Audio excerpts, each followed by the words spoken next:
Get Karate will be here shortly. She just came back from wherever she was. She flew in and then she drove here. So very happy she was able to make time for us. So we'll probably pass the mic to her as soon as she comes in. But we wanted to now open up the time to the families or individuals who have been affected by a missing or murdered relative. We realize that this conversation will be heavy, and that we just provide our respect and support and reverence for the individuals who are so brave to share their stories with us. And I just want to make a quick notation that the stories, we are being recorded live, so I want to make sure you're aware. So our relatives who are watching online will also be tuning in. And we're also going to be utilizing these stories as we move forward. The spirit of our work is the families. The spirit of the work are not just awareness and advocacy, but as well as the justice in giving that voice to the individuals who we may have lost or who we're still looking for. So Donovan, I know he's been a very great supporter of what we are doing. He does work for the Navajo Times, and I wanted to invite him up here just to kind of get us going, him and his mother, to share their story. And thank you for being open and wanting to kind of give us an idea of what it is that we're really facing and how these stories affect the work that we are doing.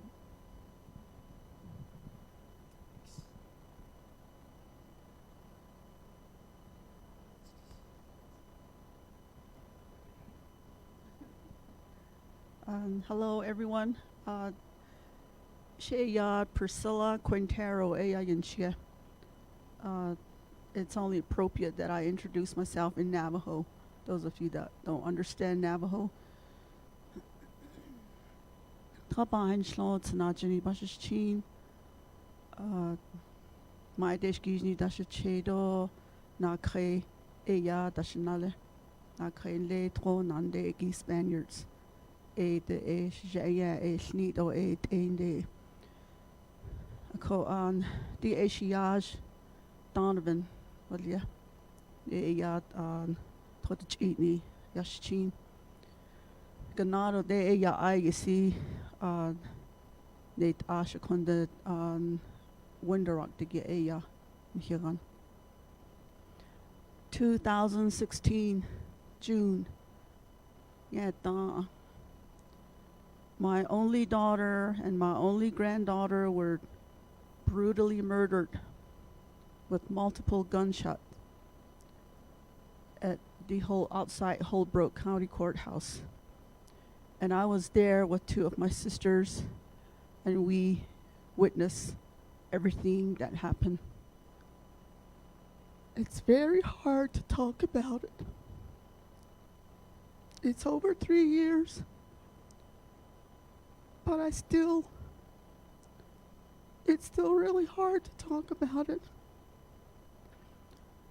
But every chance I get, I try to say something about it, because that is therapy.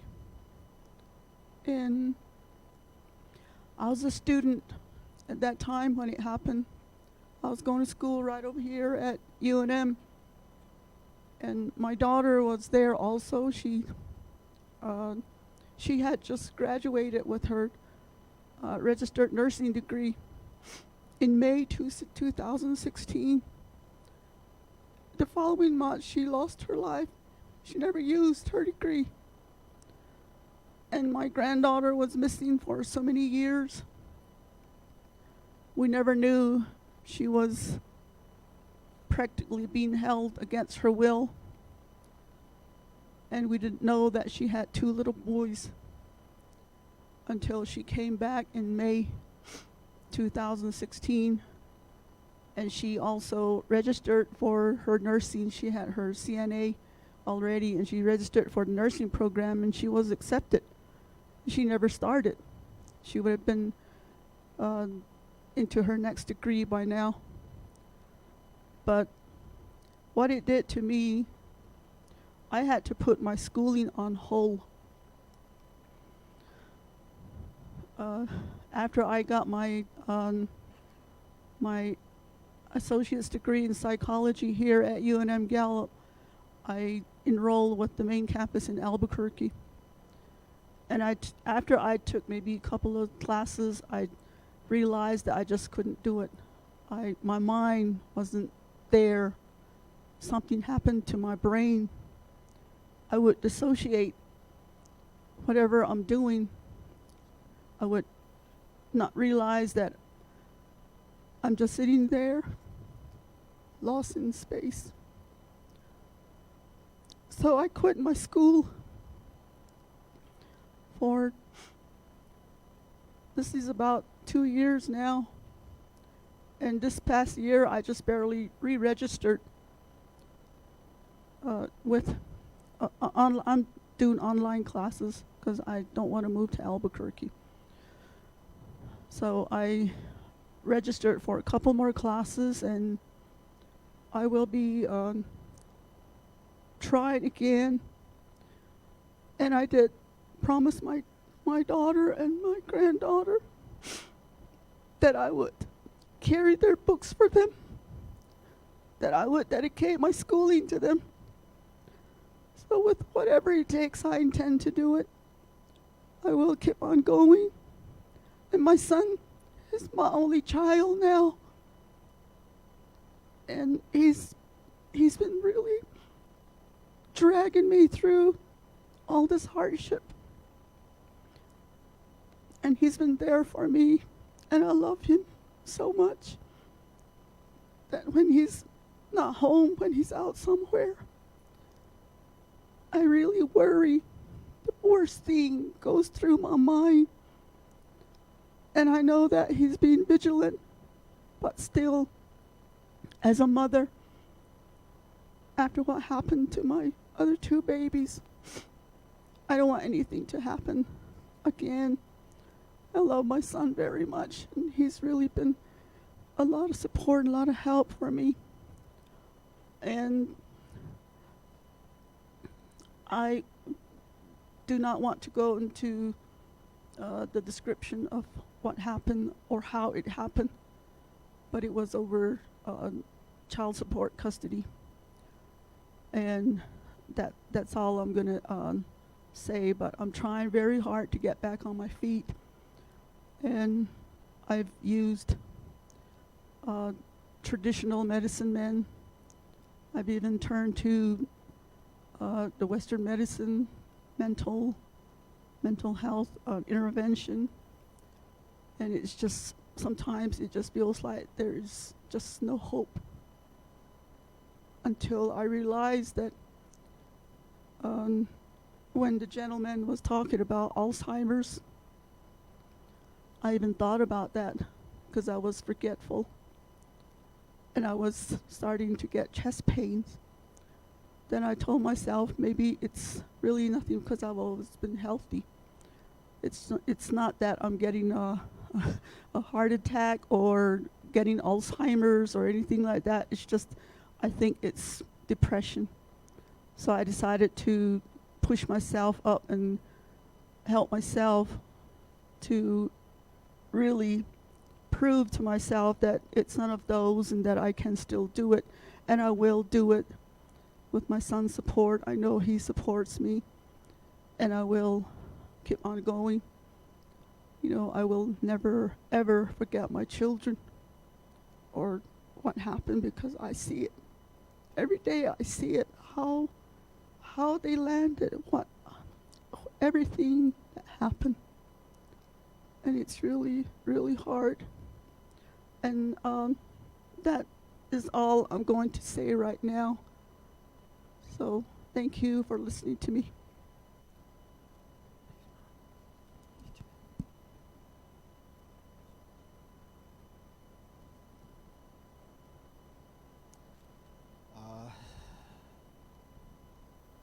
Well, like my mom said,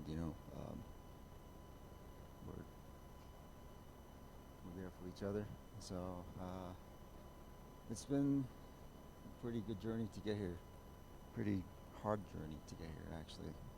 To be able to not cry and talk about these things, you know.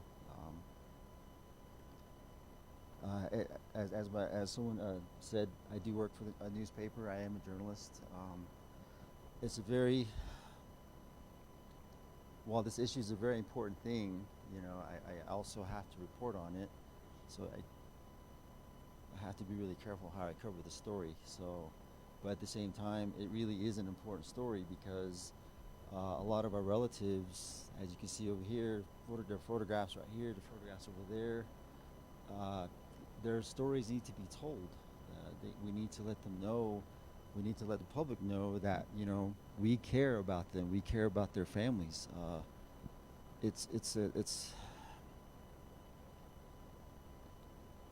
I don't ever wish this kind of pain on anyone.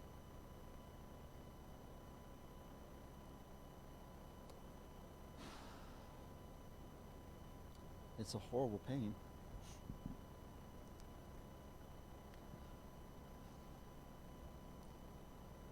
My prayers, I call them, I'm sure some of you guys can relate too, you know, I call them, please help me God prayers.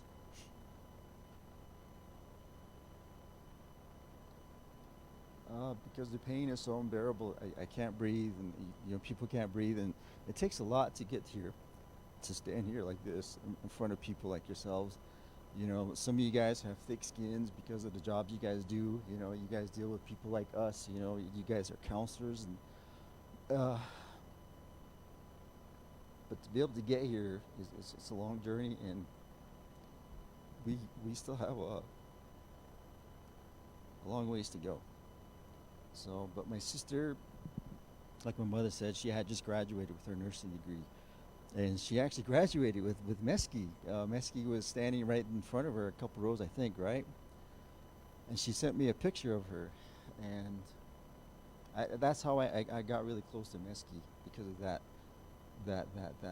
bond right there. But I remember my sister just, my sister's a rebel, you could say. She's one who been through a lot.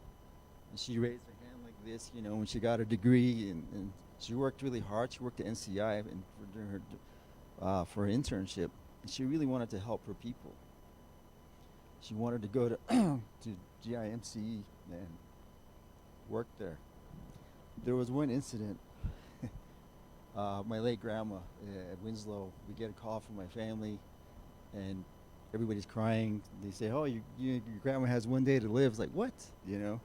And it turns out that the nurse misinterpreted a diagnosis over there. So, and that's what really, I think that's what motivated my sister to become a nurse, because she spoke Navajo and she wanted to make sure, you know, whenever if she was to talk to a grandma who only speaks Navajo, that she properly translates what the diagnosis is, and not have to, you know, scare the whole family like this, you know. And so that's the one thing I liked about her. I loved about her. It's just that, you know, I remember going to a powwow, sobriety powwow over here at Miami Earl High School, and I saw her over there. She was working with her clients over there, NCI clients. I think it was called Gallup Detox at the time, but she was really happy. She was working with them, and she just came over really quick and said, "Happy New Year's, brother. I love you." And I said, "Hey, I love you too, sister." You know. So we were both working, you know, and she was doing her thing, and that's the one memory I think I've actually publicly shared for the first time. Yeah. Anyway, so my job now is I'm trying my best to tell everybody's stories without becoming personally involved. It's very hard to do. But at the same time, it's very important that someone like myself, the reporters like Marley Shabala sitting back there with the Gallup Independent, tell these stories, because it's really important. And Amber Karate, thank you for everything you do. You know, just being up there and being, you know, trying to fight for us. And I know that that's a heavy burden to carry, you know, heavy burden. Same for yourself, Meski, you know, and same for you, Jolene. These burdens are very heavy to carry. And thank you for coming out here and sharing these burdens with everyone here. You know, I really hope that we can all join up and team up and forget our differences, forget our opinions, difference of opinions, and just sit down and say, hey, let's try to solve this. You know, let's try to get some laws passed. Let's make it easier for law enforcement, you know, to work with other jurisdictions and make it easier for them to do their jobs. So that's how I choose to see it. So even though tragedy involving my niece is a personal one, and like my mother said, I'm not gonna really get into that. I did talk about it. I've spoken about it a few times publicly, but I'm not gonna do that now. I'm just gonna leave it alone. But I say let's get to work. I mean, even though we're here working right now. So thank you.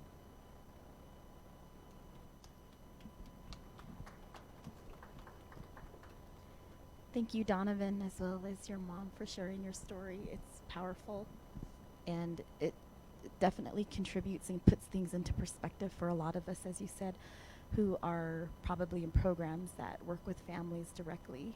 And it's good to kind of just hear that. So before we move on, I wanted to provide some time to Shetta, Delegate Crotty. She's been on travel, and I wanted to make sure that we provide some time, because she is the leader of this movement. She initiated this, and we're small but we're mighty, and we're behind her 100%. So this wouldn't have been possible without her leadership.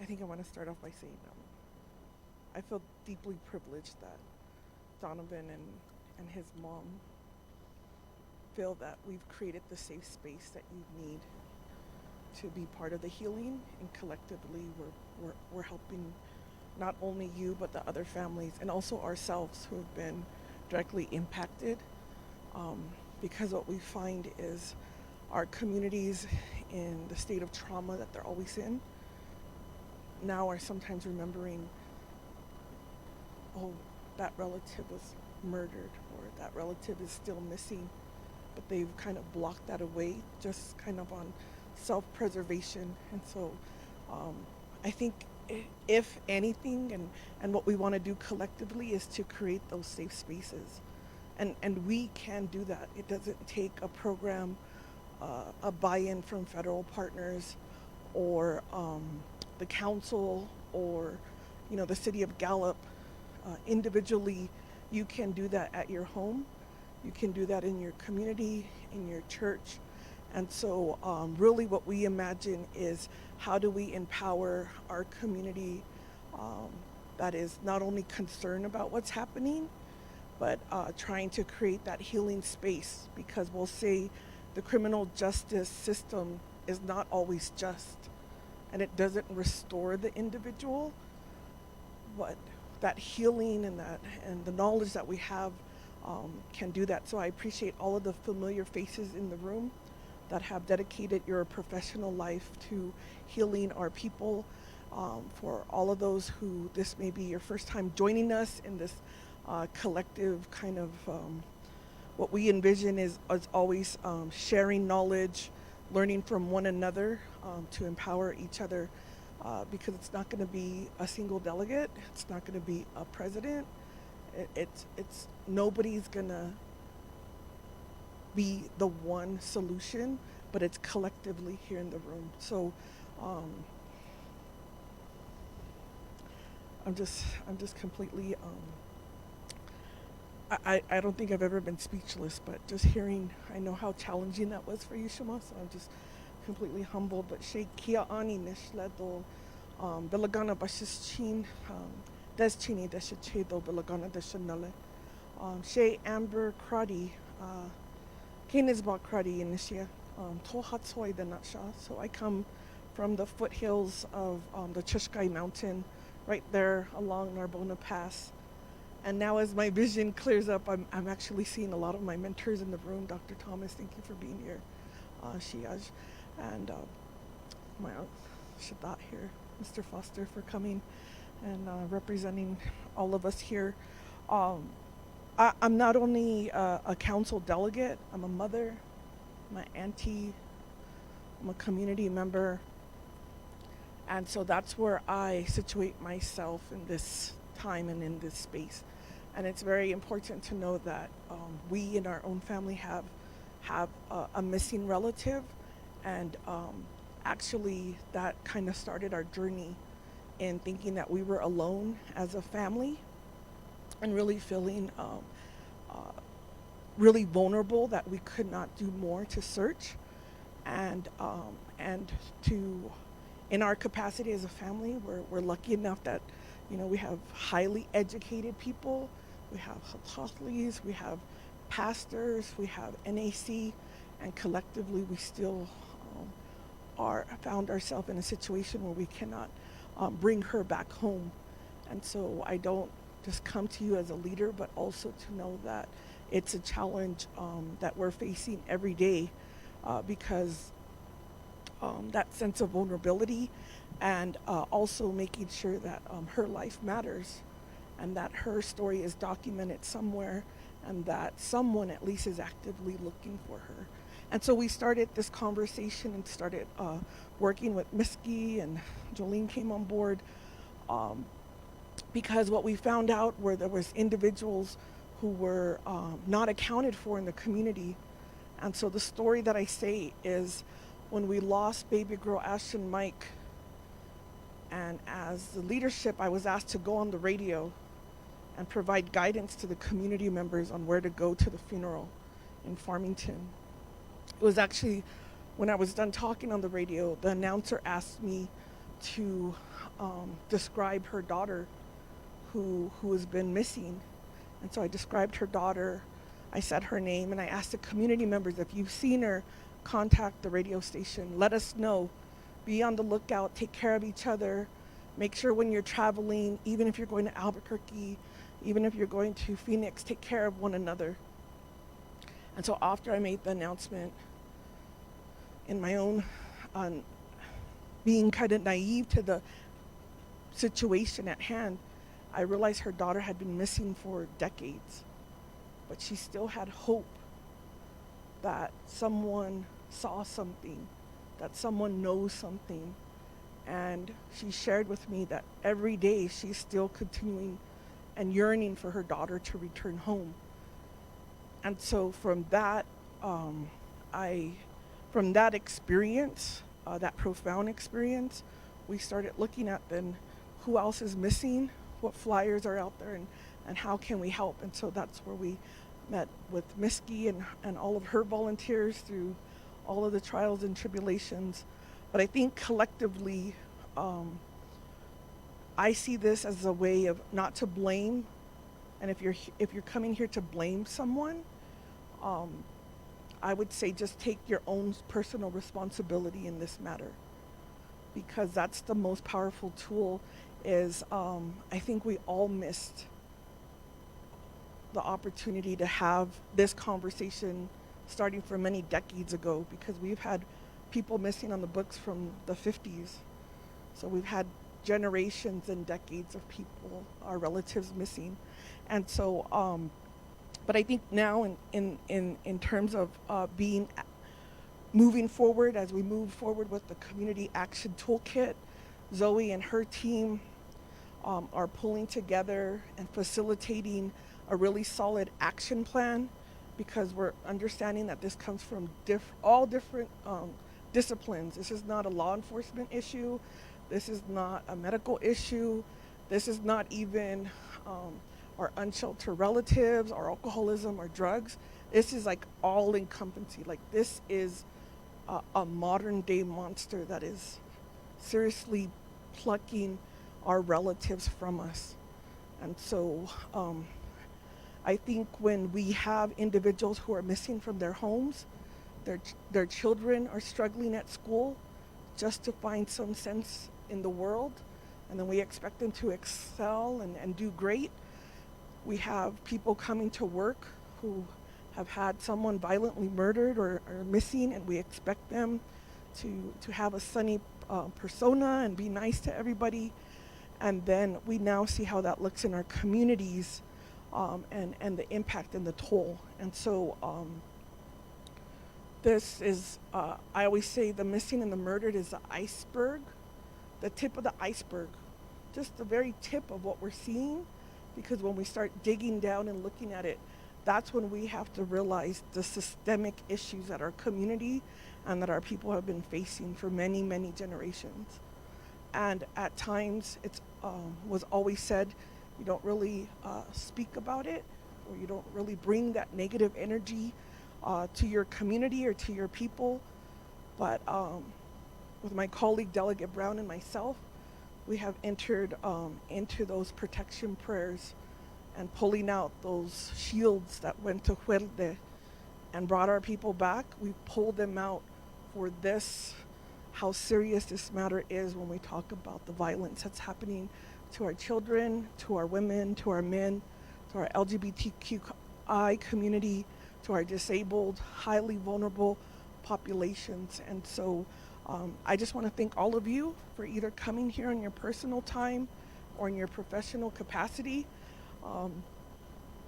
I tease that when you give a delegate a mic without a time, I know that there's so much to talk about, but really this is a time for me to listen to a lot of the solutions, to network, to come together to say, how can we build, how can we create this kind of critical mass?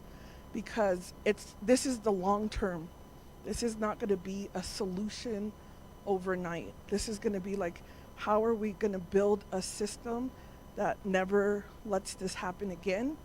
And then how are we going to build up a system that does a lot of the prevention work for our children so that they're not targeted or they're not then in this cycle of violence that we see play out in our communities, and then help them thrive. And so I see you all as partners in this. So again, thank you. Thank you for the time. And literally this morning, I woke up in New York City. So we got on a flight, 5 o'clock, in New Jersey, made our way here, and I arrived at 1 o'clock. And we do that because that's how important this issue is. And that's how important pulling this together. And we need your help. So if you have any tools to offer, if you have any resources to give, I know we're working with Diné College. We want to work more with behavioral health, mental health. We want to improve our relationships always with our law enforcement. So thank you, Sergeant Harvey? Is it Sergeant? I'm sorry. Sergeant? Captain, I apologize. I always mess that up, and I apologize. Yeah. So I appreciate, Captain, you being here, and Mr. Barber has been one of the mentors that I've always looked to help solve these solutions. And so I think we're pulling in that positive energy, and at any times you feel like, well, maybe you should do this, I'm going to challenge you to say then, how are you going to step up? Because we're doing, our cup filleth over, and we're in the recruiting mode. So if you have a great idea, help us understand how you could be part of this.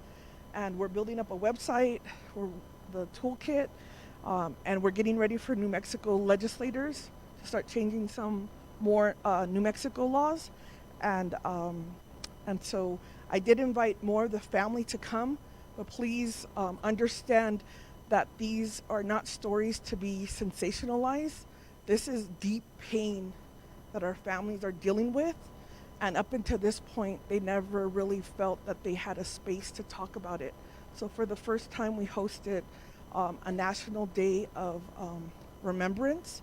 And so we had fallen police officers' families come out, family members who their son was brutally murdered. And so I think that's what we always want to then focus in, is that healing part.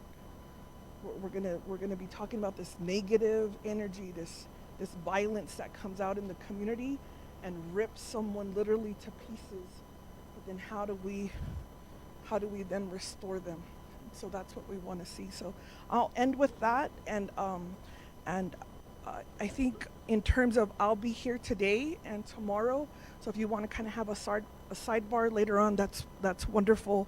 But most importantly, keep us in prayer and keep this movement in prayer, because we're just like vessels happening. We're just pulling everything that I've ever learned in terms of like community organizing, social media, and really that just being tenacious, not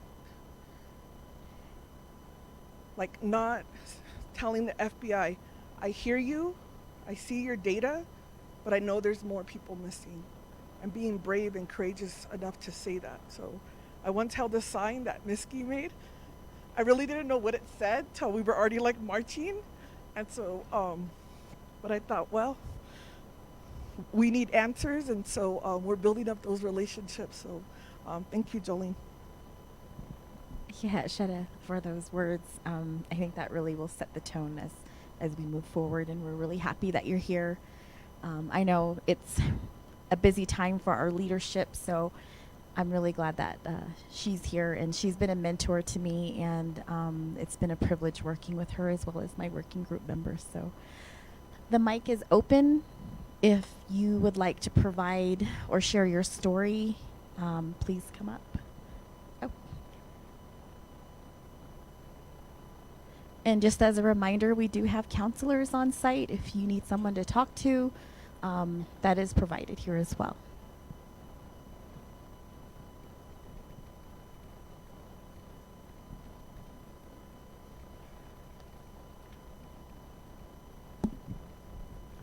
Yat ranoltso.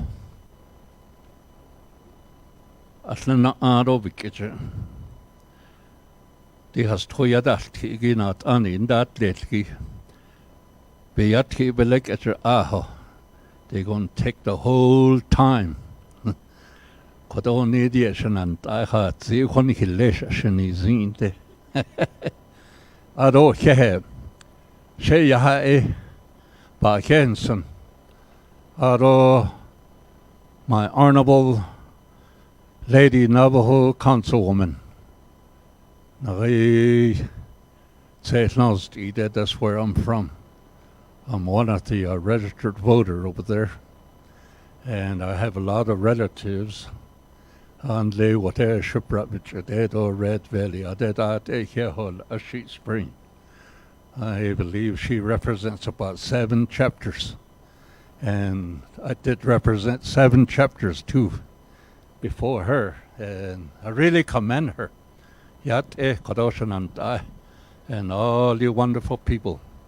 Although there's a Sachet Kent Lenigi, my nephew, is also here.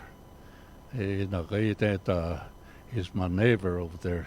He's one of our medicine person.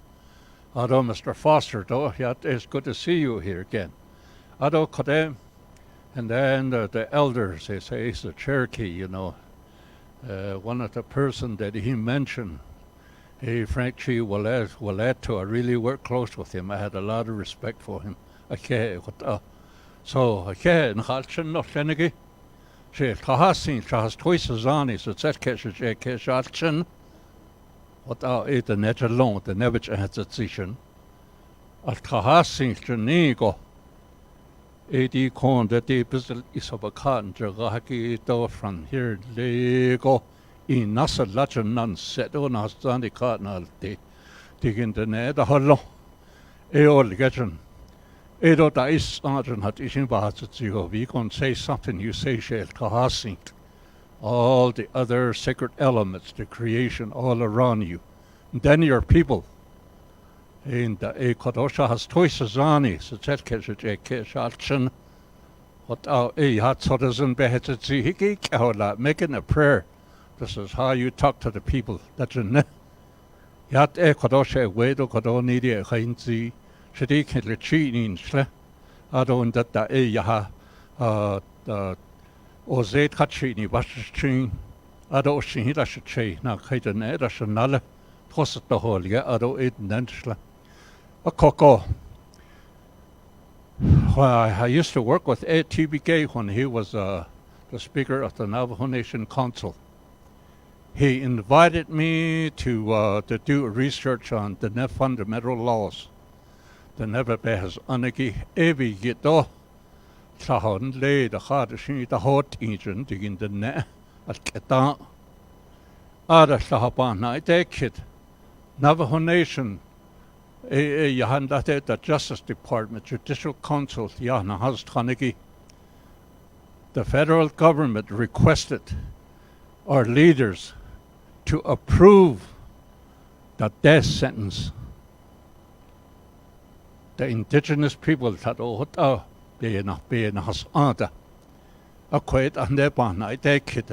the question arise, and my Nali TBK approached me. Now, Gallup that on the west side of the committee, Bahaditsi, which is the Archadini, had a shin the hot engine. Now, yet is God at the hot even nature, the effects of the destruction of all the monsters in the white world. A ade behas ani. Hard the no hard the people the ne ito lita ne hola ni cannot ani notle. There's a lot of prophecies what we're going to encounter in the future. That's all at present today. So that all hayui. Digipani now so the net tell internet they said. All those people certain people that kills the people. If it need John hit a Baconoson, Ben no our Ben Hoto art a Ben hoti. The only thing alone with that, you should confront the federal Navajo Nation. We got our own court system. We got our own three-branch government, Justice Department. We get up a lot of death sentence. Papa lot of less. Beni nacha on the Navajo Nation. The court system, the penitentiary, anyone from outside, from anywhere that committed a major crime, death sentence related, I cut out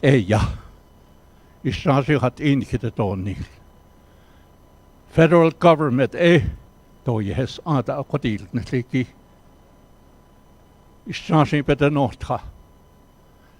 the never Hassans and Oshi, the also later session, and they did that. They added or David don't need. But since Trishin Lenike Nana, Sate Nana, Tasake Dessens, Yanoto, Atake Bears Ada. Now, getting down to it, Kadishidi hot. Farmington there.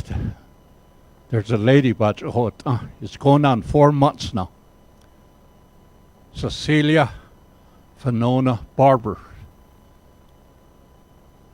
She was really close related to me. My uncle, George Barber, that was his daughter. She was my little sister.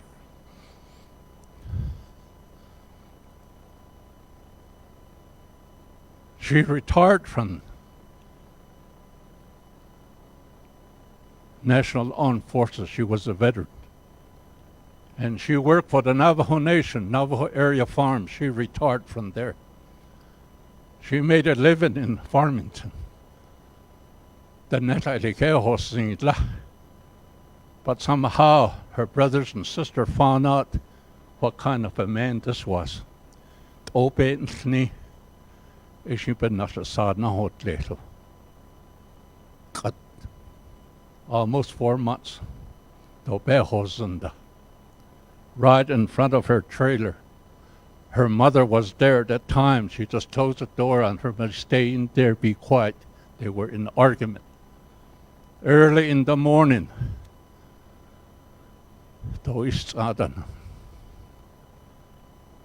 when my aunt got out, she looked outside. She saw there's an oil trace. They went up into the pickup. Then her brothers and sister, I guess, they tried to call. So they went and looked into it. They came over there. They had one of my sisters, she had a little dog. That dog went out there, sniffed in around, started digging by that tree there. And there was a lot of blood in there. And that trail was the blood. Part of her glasses was there. Said that man under his bed, he kept a sledgehammer. Later on. And but her purse and some other belongings were there. So this guy went to Winderuck. Her bank card, and she had to use it from there. They came in. Out on Lay Needles, California, Las Vegas, and he came back. He went on to Reno. And he was using her brand new pickup too. No, they got sensor. When you don't pay, they can stop that vehicle. The Ford does not have that. So through the bank, contacted Alia. He was cashing out some more money at Reno, Nevada. That's where they caught it. On David Cobb. So he's now being held at Reno, Nevada. The Nani Tleniki, our guiding principle, our traditional guiding principle, don't recognize it either. They don't recognize our fundamental laws. We have city laws, we have the county laws, we have the state laws, we have the federal laws. We are containerized by these laws as the indigenous people. When the indigenous people gets hurt or been murdered somewhere, like in town, the city law does not really get down to it. Cut Farmington, if I went in there try to ask certain questions, they're going to tell me there's a confidentiality. Only her son and her daughter, they will release the information to them.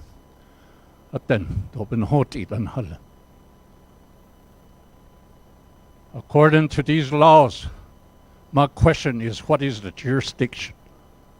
What does the city laws has? Farmington law has the jurisdiction on the Navajo Nation.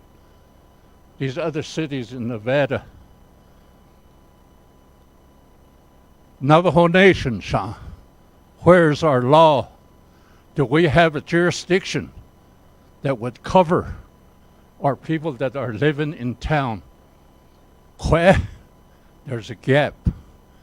I think that needs to be addressed. I thought, they should have turned that over to the federal investigation.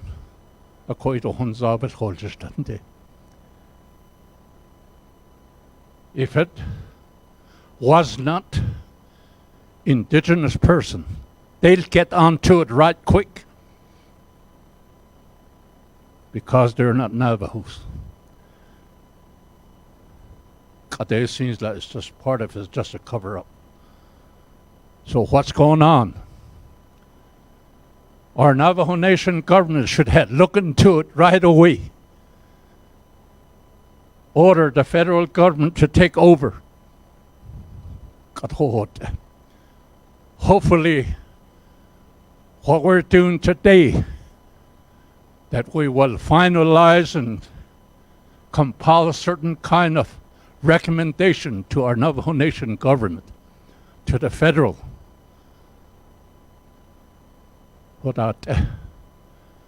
federal government, the laws, the national laws don't really fully cover us. We're not really protected under the federal laws. We need to dig into it. I hope we compile something that is meaningful, something that will be more effective, where we can be protected. Oh, elders.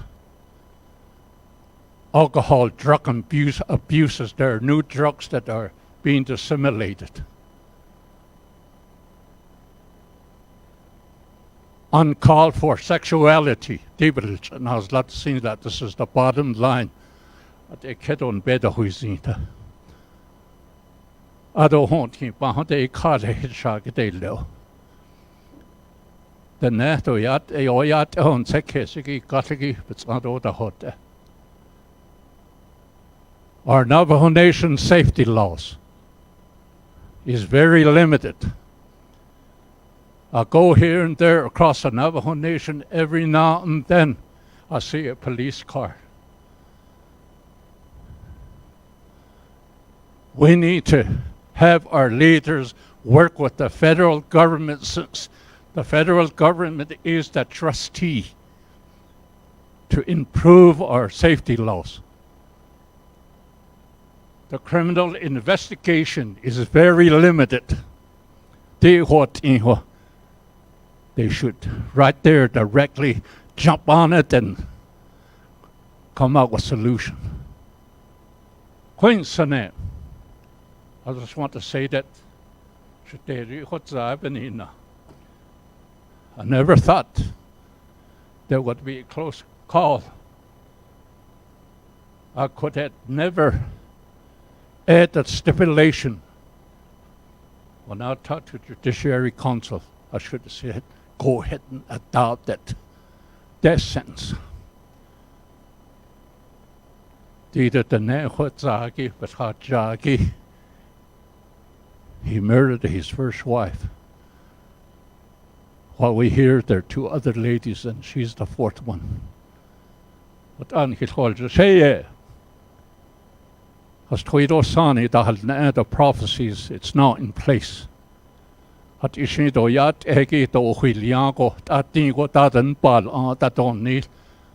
four directions that the curtains will open.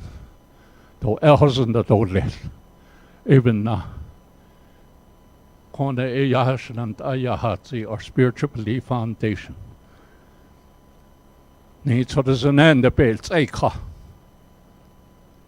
We're divided in many ways. When it really comes to the real issue, we haven't really get together and work together. We need to do that. I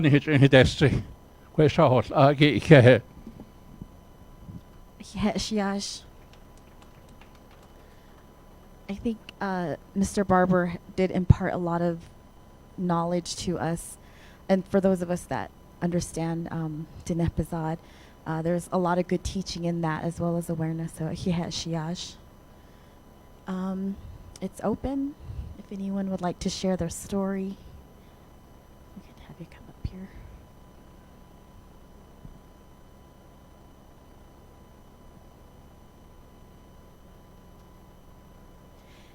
And I know a lot of our relatives here do speak Navajo, and I realize that can be a language barrier for some of us. But if you want further explanation, just come see one of us, or don't be afraid to ask your neighbor to kind of help with that.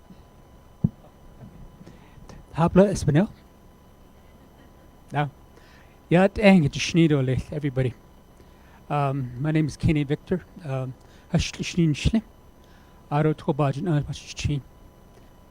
thing as Tabahan. Shama.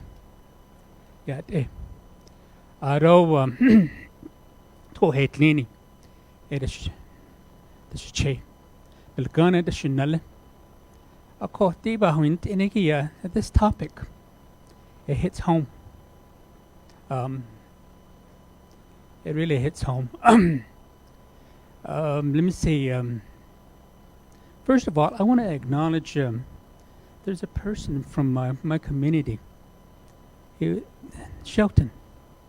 Shelton Boyd is up there. I seen that young fella grew up.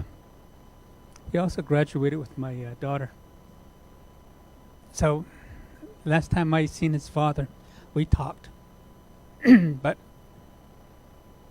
I just wanted to acknowledge that his picture's up there. But for me, in 1974, I was 14 years old.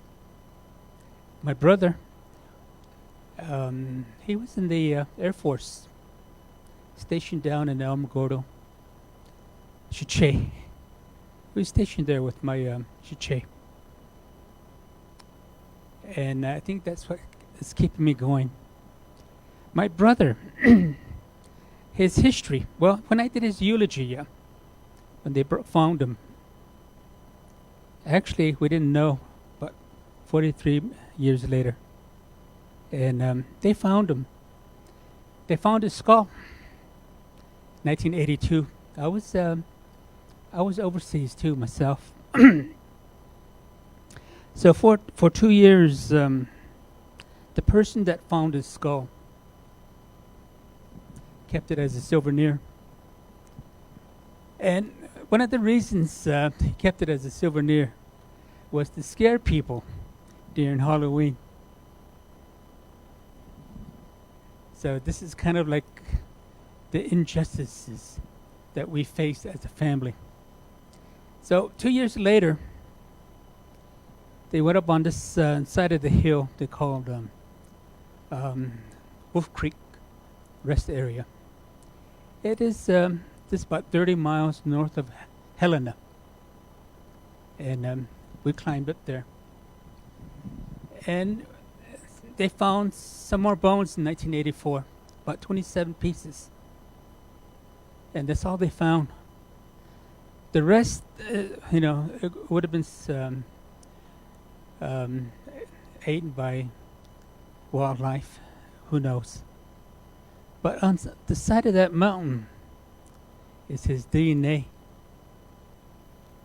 So we went up there in the fall of 2016. My sister, she was very adamant about finding him. So she gave her DNA, and what happened was my brother sat in some box in a shelf. Unknown. Hola. So they would talk to him. Who are you? I made a trip up there, 2014, up in Montana area. You know how we Navajos are, right? I went into Manzula. That's where they were keeping his remains. But for some reason, I felt lonely coming out of there, knowing that my brother is in some box. So this is what I experienced, yeah. And I watched his 43 years. I often wonder who he would have been. He was a very popular boy in high school. Most of us, as minorities, we never make it to being the head boy or president of a student council in a Bilagana school. But he was one of those star athlete. Very gifted, athletic-wise. He was a quarterback. Also, he's very intelligent. So 43 years, I often wonder, what would have happened? Who would he have been? I would have had nephews. I would have had nieces. Thinking about that. But I can talk about it now. Because as one of the counselors sitting back there, one of our goals is to talk about it. To make when we start talking about it, to make sure our heart rate is fine, our breathing's okay. And that's what talking about it. What it means, healing. Talking with people that knew him, Chiche. Knowing what his life was about. On weekends, I guess they used to volunteer get on these cargo planes to go down to Panama, just so they could see Panama through the winds, through these little windows. That's my understanding how he was. Well, let me take it back now. Well, my brother Rudy was on leave. I don't know how. They came to a conclusion that he committed suicide. Very easy to say. Very easy to say. To open and to close a case, right? But why did that lady take 3 days for her to report your brother's missing at this location? He also was missing. The FBI, they all knew where he was missing. As I'm also prior law enforcement, I retired. And I know the point of somebody missing. You begin from point A, that zone, start your search. And they never did that. They presume that he was in Sherbrooke, New Mexico, deserted. The newspapers picked up on it, that he deserted. So my brother, he carried it around being a deserter. But back at the base, according to my Che, his bed was made. Hospital corners on his bed, neatly made like he was just going to return. My Che was the one that told me. I was the one that packed his stuff. So you tell me, wow, what are the injustices we face as people? So I just wanted to share this little bit of the healing process. I know I often go through stages of going back into the denial stage. I often find myself using this, putting in my brother's name, Googling it, to look at all these newspapers that says the missing airman from New Mexico has been identified. It's here, but I can go through it and remind myself, thank you for finding him.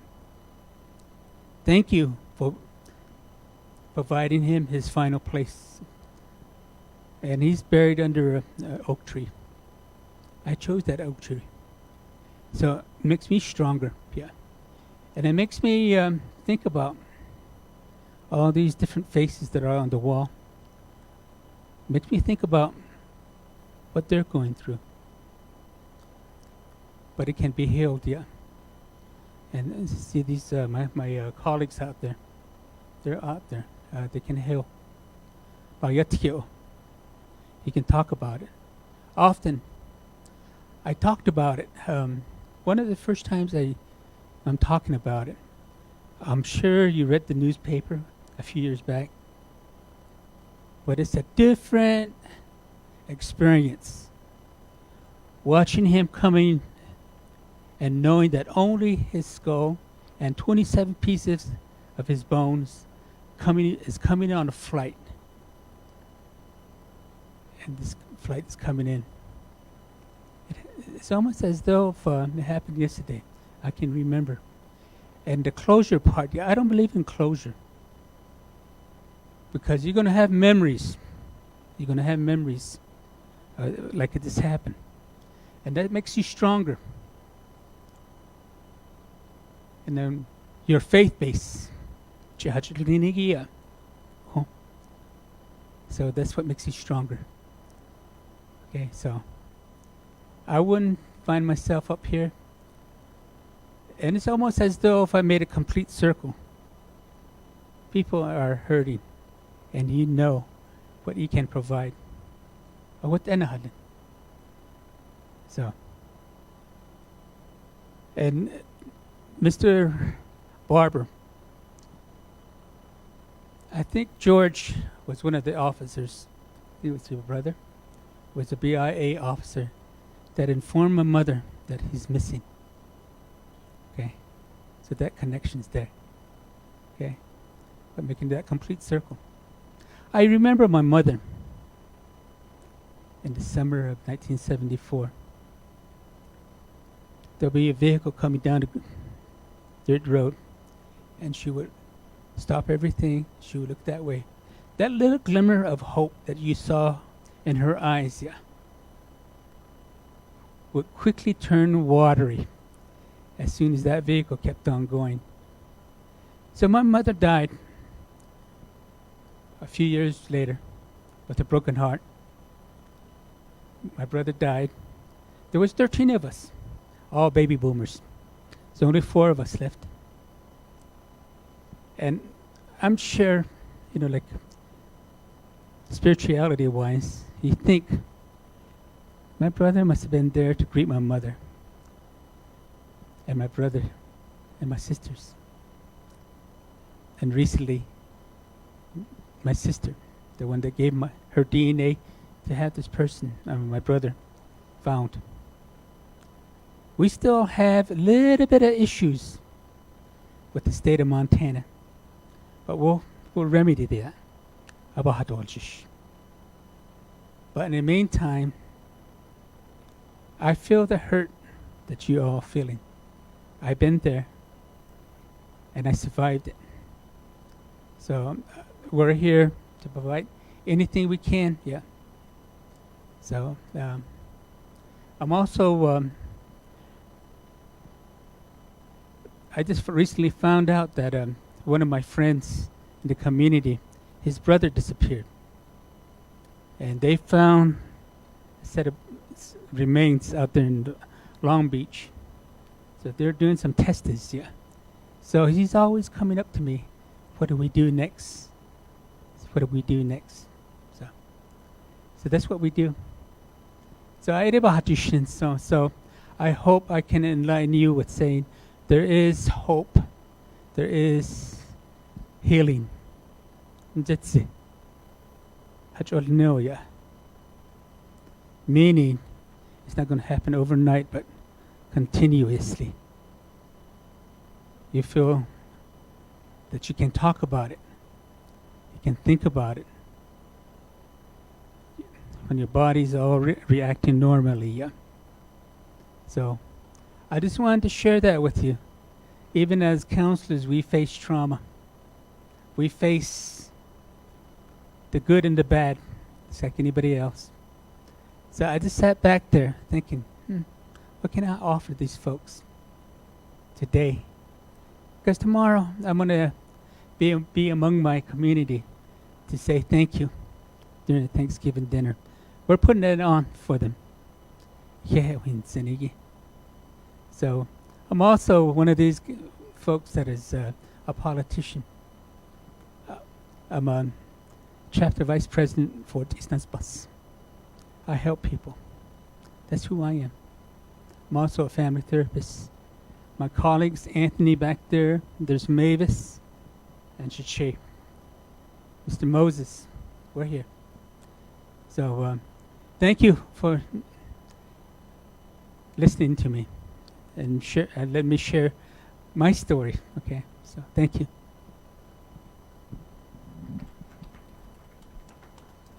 Thank you, Mr. Victor. It takes a lot to come up here to really share your story. And there were some parts of his story that definitely coincided with an experience that my family had. I don't talk too much about it. It's pretty recent. My little sister, my little cousin sister, her name is Arielisa Bryant, and we all live in the Flagstaff area. On July 19th, she went missing. The last person to see her was her mother and her partner and her children. My aunt and my cousins reached out to us in that area and said that we can't find her. So as a family, we mobilized and we got together. The individual who last saw her had told us that she went this way, she went that way. His story changed 4 times. He had a history of violence against my little cousin's sister. And on July 22nd, when we weren't able to get the assistance from law enforcement, when they were not able to provide search or any kind of resources to us, we went out there ourselves, out near the Townsend, Winona area by the Cinder Hills, and we found her, the family. And that's not how it should happen. And Besky was a huge support in helping me through that process. And one thing that she told me was, generally families find the person. Sometimes it's not law enforcement, it's not emergency management, it's not the people that you think you're going to rely on. And as we're working with law enforcement, the CI told us, the criminal investigator, we're leaning towards a suicide. But we knew Ariel. She was an activist. She was a part of the Flagstaff social justice movements. And we just knew it wasn't her, and she would never leave her boys behind. She has 2 little boys who now don't have their mother. And the perpetrator, who we know is the perpetrator, is out there. He threatened violence against his children. They obtained his cell phone. He meant harm to his 2 boys after my sister went missing. So we keep in contact with the CI, law enforcement. And we're just at a point now where they're like, it's probably just another dead Indian killed by another Indian. So let's rule this as a suicide and close this case. When we found her, we waited for law enforcement, and this was Coconino County Sheriff's Office. And we tried to provide them all the information we had, all the evidence we had against this individual. The CI would not talk to us face to face. They separated all of us, and I understand it's because they want to get an objective perspective. But when we tried to share that his story changed 4 times, he lied about what she was wearing. He said he found her favorite sweater. That wasn't true. When we went through her things at home, we found her favorite sweater, but he claimed to have it. He claimed that she ran off with a boyfriend, another boyfriend. That story never checked out. He said, I followed her tracks up the hill, up the Cinder Hill. It looks like she got in a truck. No. And then his story changed, and he said, you know, she took an extension cord with her. She said she's gonna hurt herself. He didn't follow her. He didn't try to stop her. And the way we found her was exactly with the green extension cord. And I don't mean to be graphic, but I'm very much supportive of our law enforcement and our CI, but I really think that not only when we share these stories, these evidence that we have, we know the pattern of behavior sometimes of these perpetrators. My sister could have been found earlier. They could have reached out to us and said, how can we help you find her? The way she was positioned, that was not suicide. And that's something I will never forget, and that's something that I'm going to have to live with for the rest of my life, because you never want to find your sister. So those are just some questions that I have, is how do our law enforcement become more trauma-informed trained? How do they work with the families? Are they asking all the necessary questions when someone goes missing? Not just the basics, not what were they wearing. Who did they have contact with? Was there a history of violence? Was there someone out there that wanted to hurt them? More often than not, our relatives that are missing are probably victims of violence. there was someone that probably was targeting them. So those are really important questions that for myself, and I've been engaged with this work for years, and I never thought I would be on this side of it. And it's been incredibly eye-opening. So yeah, that's my story. So it's open up to anyone else who'd like to share.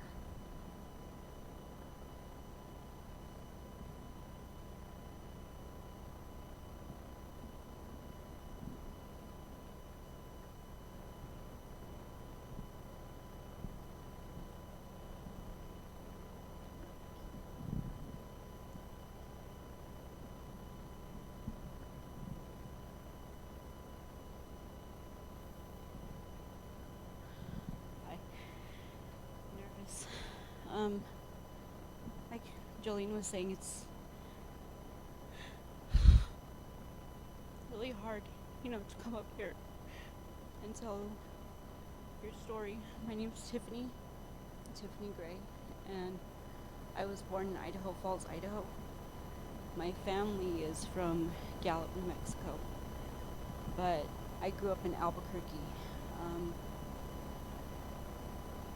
About 1994, 95, I had a aunt that went missing in Albuquerque. She was missing for about a week.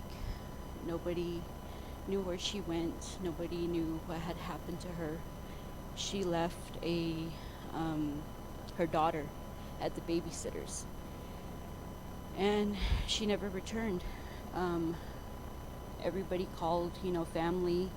Everybody got together trying to find out what had happened to her, and her name was Doris.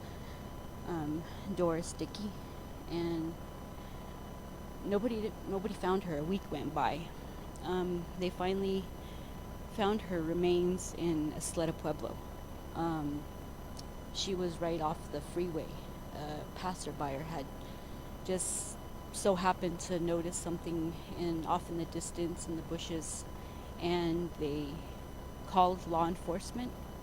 Law enforcement came out, and they had a really hard time identifying her because she had been out there for so long. This was during the summer, so it was June of 1995, and they couldn't identify her right off the back. They had to use dental records. The last place that they actually seen her was at an ATM machine, withdrawing money. There was a vehicle in the background that they thought that they could identify, but they weren't too sure.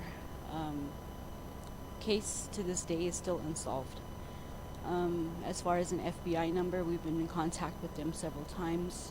We just get the runaround. We'll call you back, we'll look into it, we'll find out more, we'll get back to you.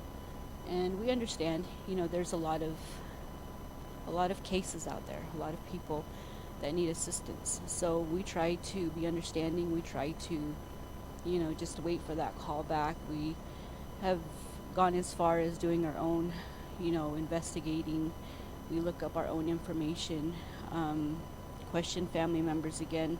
There's, sketchy family members that we've had throughout the years that have just changed their stories.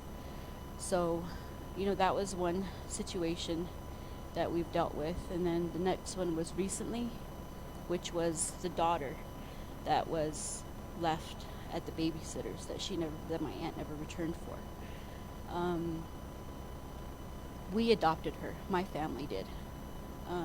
Myself, she grew up as my little sister. And my mom's the one that adopted her when she was 10 months old. And she went missing in July. And they found her body in August of this year. She went missing July 2019. They found her body August 18, 2019. I guess she was at OMI for over a month, and we didn't know. We had filed missing persons reports. We went to Albuquerque. We filed reports with city of Albuquerque, we called just about everybody we could think of that we could go to and ask for help from. We went to family members, we went to places she hung out, we talked to friends, to relatives, to anybody. You know, we showed her picture. I posted on Facebook asking for help locating her. And just prior to that, you know, she was in a relationship. A lot of violence in that relationship. The boyfriend had been arrested several times within the previous year, once for stabbing her. She never went to court because, of course, he would get back out and, you know, threaten her. And she'd never make it to court. We would try to go to the police during that time and ask if there was a way that we can, you know, help her get away from this person. Can we help? Can we file a restraining order for her? Can we, you know, do something on her behalf because she's unable to? And they said that there was nothing we could do. She's an adult. She can do what she wants. Even when she went missing, you know, it took a while just to even get a missing persons report out there. We knew she was missing. We knew she was gone. We knew something was wrong. And yet, you know, we felt like law enforcement was unwilling to help us during that time, especially, you know, APD. It happens all the time in Albuquerque. And that's the sad part is, you know, they see one case and they think they're all the same. And that's kind of how we felt about my sister's case. So we honestly felt like we couldn't depend on them for anything. We couldn't ask them for help. We couldn't look to them for help, resources, or anything. So my mom and I just did it ourselves. Started asking questions, started going to the courthouses, started trying to gather as much information as we could. Prior to my sister's disappearance, you know, before she went missing, this boyfriend of hers was incarcerated for about 8 months at MDC. I kept track of him. I made sure I knew where he was at all times because I knew once he got out, something else was going to happen again. That was the pattern. That was the way it went. And he had a history of violence. I mean, charges were racked up all the way until 96 of domestic violence, aggravated assault. Been in jail several times, so I knew his history, I knew his background.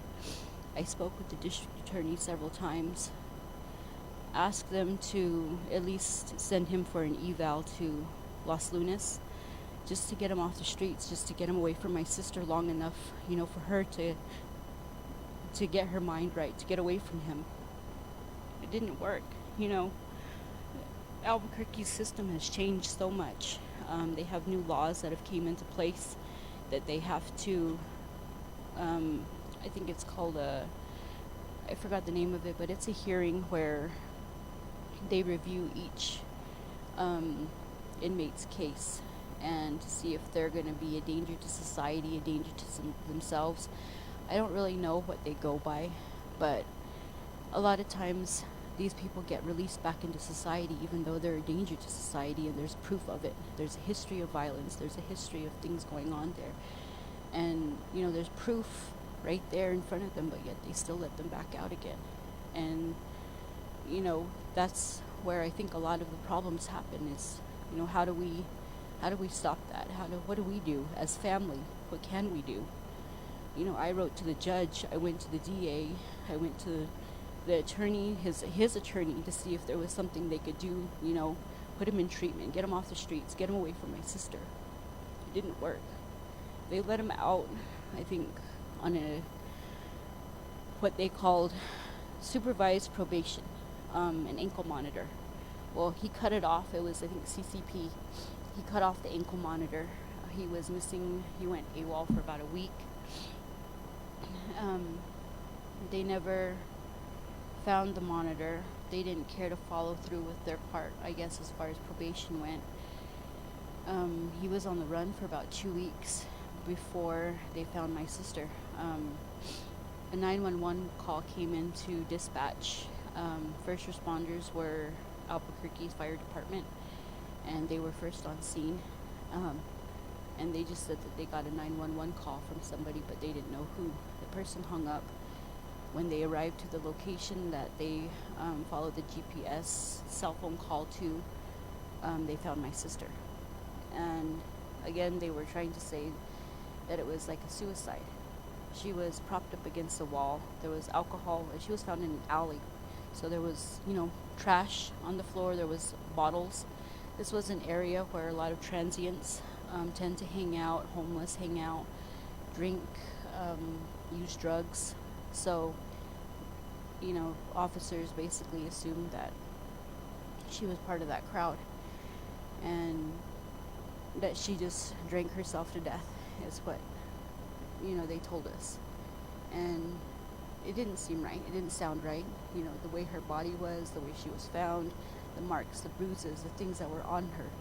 None of it made sense. But, what do we know? We don't know any better. So we tried explaining that to OMI. They kept her at OMI for over a month. They identified her there at the scene, but yet they failed to identify, call family or anything. I got to the point where I was just getting really frustrated in September. September 4th, I contacted an old boyfriend of hers. He indicated that he had heard on the streets that, something had happened to her, that she was gone. I was confused because I didn't know what he meant by gone. Like, gone, she went home. Gone, she's just off the streets. Gone, what do you mean gone? He said gone, like as in, she's gone. She's dead. And I didn't believe it. I didn't want to believe it. And I said, no, I don't think so. I think we would have been contacted. I think somebody would have called us. I think we would have been notified by APD. She had a prior arrest record. She, has been to MDC a few times. She's been to the hospital a few times. So I figured one of those places should have called us. Nothing. Nobody ever called us. But I did tell my mom that night that this is the rumor. This is what people are saying. I don't know if we're ever going to find her, but, I don't think it's true. So my mom, went to Albuquerque herself. She went to OMI, and sure enough, that's where she found my sister.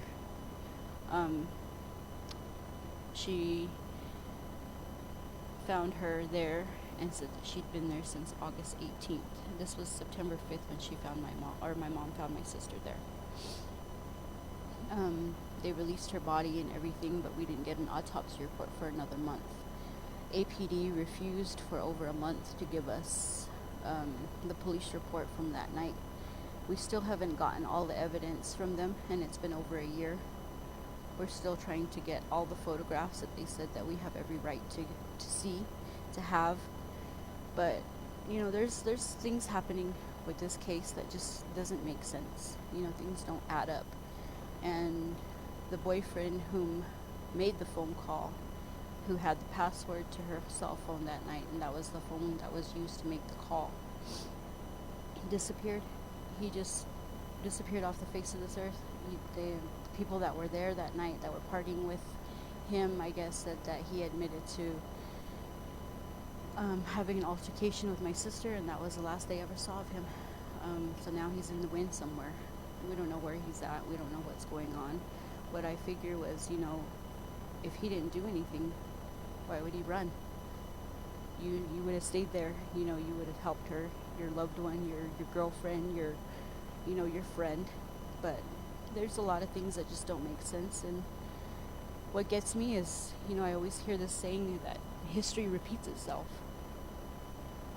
And it seems like it has. Her mom was murdered, and now my sister.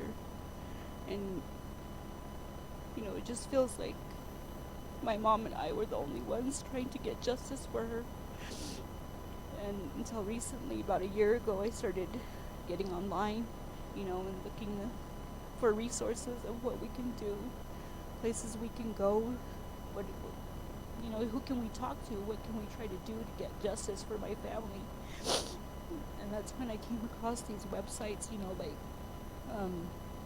Navajo Nation Missing Persons updates, and I think it was the Indigenous Women's website also. There was all these, websites I found, so I started following them, started getting on these pages and started finding out what I could. to get involved, because the only way I feel like anything's going to change is if you get involved. You know, you try to do something on your part and try to fix the solution, so maybe someplace in the future somebody else doesn't have to go through this. And it's hard, you know, it's hard carrying that. It's very difficult, but I'm hoping, you know, someday we'll get the justice that we need for my family, and we won't have to see this happening anymore. Thank you.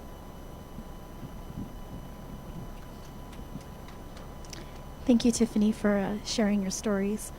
So I have been keeping track, and I just wanted to provide a quick update to everyone. I've been keeping track of the stories throughout the day, the information that was provided, and my working group members, if you guys could kind of perk up your ears. So I'm seeing a common thread between a lot of the information that we're collecting today, and I think the important question that is coming out now is, after you do the missing persons report, after you work with law enforcement, after you work with, you know, whether it's the FBI or attorney's office, what do families do in the aftermath? What can we help to support them, not just in terms of counseling? I know there was a young lady here who has her own nonprofit called Strengthening Nations, and she provides legal support. Maybe that's an idea this working group can do to collaborate with that nonprofit to really start taking a look at this process. The other is that we are starting to see a lot of the families becoming their own investigators, their own advocates, their own search party. So that's one very important thing to note, as well as desensitized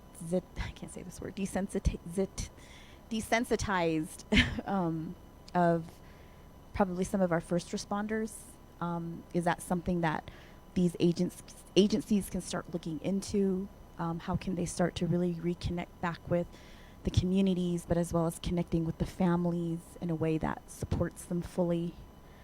And then going back to the medical examiners, I know we had OMI here, but I think they might have left, is what systems can be put in place in terms of, you know, if an individual is in the medical examiner's office, what software or database can our OMI have access to compare the missing persons records with the individuals that they have?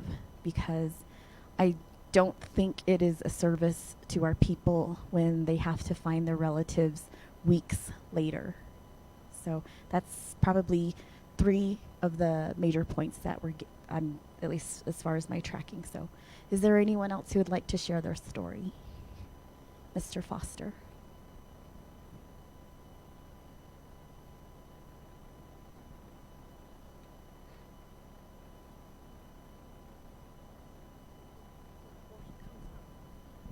While you come up, on that thread is we're working with our federal partners to provide community training on how to organize when there's a missing relative in your community. And we're going to offer training on what you need to know for an Amber Alert when you have a missing child that meets that criteria. Good afternoon. Of course, yata kia anid nansle. Ado zitlani. Oko ibna antinigi zitlani eya. Aja behadisse. Oko yata zitna odilida. Jo eya ade yata hajine zitlani na. Oko kuje.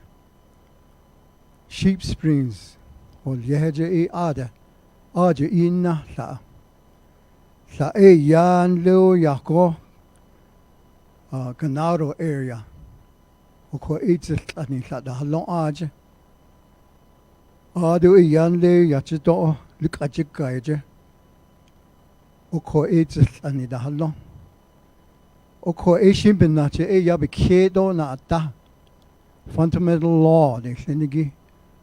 Jo ebe his an in Hassan, Ado iya yadalhil. Ado Johanna Eibkeho. Ado iya inan linigi. Ju inan nita. Surzen behat nita. Ado senido. Je nita. Ado iya himadan linigi. Himasan himayaj. Don hinala sa. Jo ya hojonja. Bihokahi ye hadet aja. Ken linigi ye hadet Ado ya atkigi sad ya at linigi. Oyo linigi. Ado hoan hadis ado. Kontlido. Huneshkish. Oko ya hojonja bihokali ibasalla. Ado kuje ya na ye ibikahonana. Jo den nen linigi. Jo ibasalla aja. Oko tahade nihigone. Don le ndahan tlane. Jo ad nagala. Ndida ya dojo. Kade dojo da. Abo oho ya ikut aya ol aja and then lini. I want to mention the certain clan that I belong to that I want to present. The I guess you can call them the Mountain Cove people. They originated from the butte over here in the east side of the reservation. And then they originated from there. The clan moved into the Sheep Springs area here in New Mexico. And then the other clan moved into Arizona in the Ganado area. And then the other clan moved into Lucajika area. So that teaching I'm going to present here a little bit so that you might have an insight of what my uncle here, Henry Barber, was talking about. He is I guess you would call a doctor of indigenous medicine. The basic knowledge of fundamental law, what we have here, that we live on the Mother Earth, in the sky up above,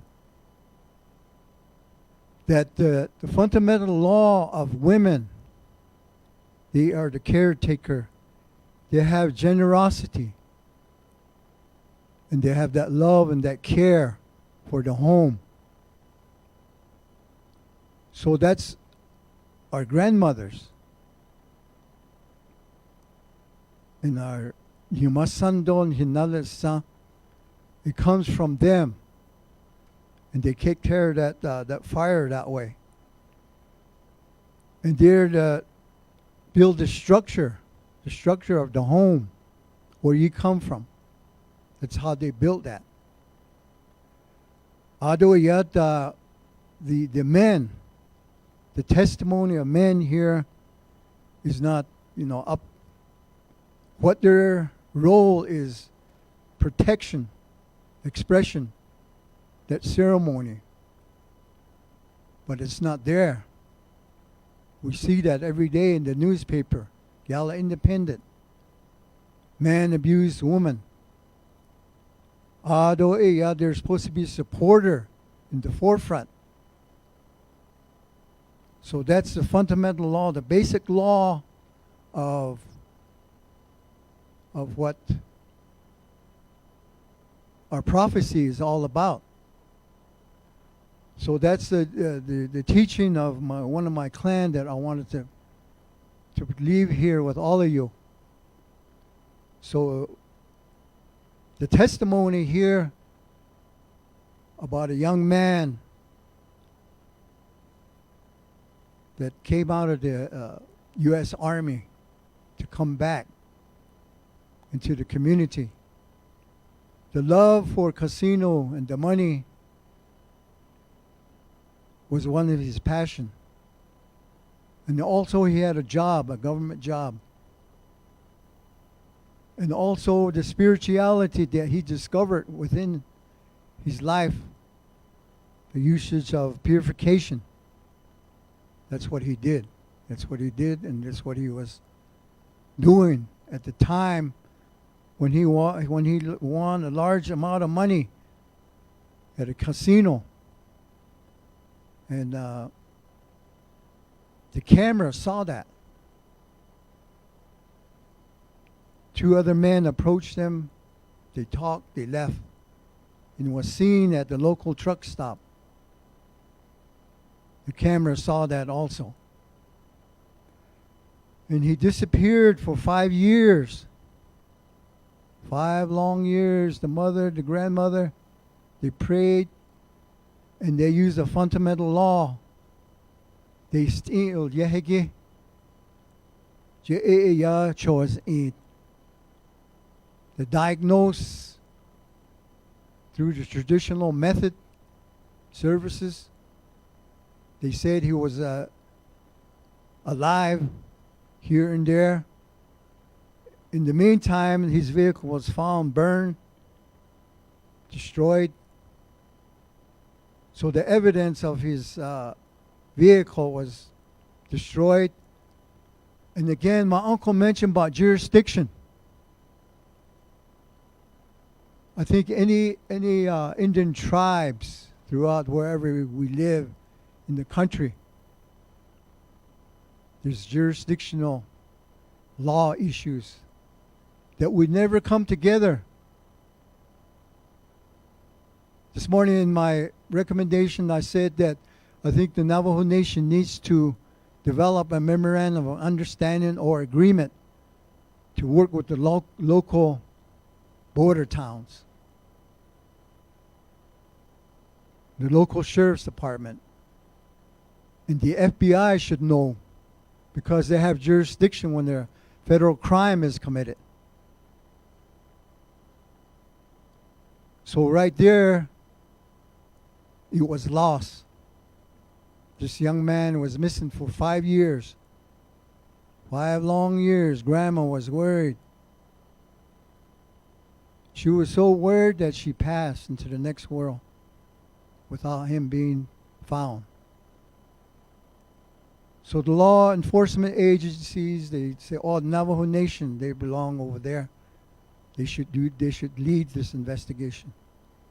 No, the sheriff's department, Gallup or McKinley County, the FBI, their experts came.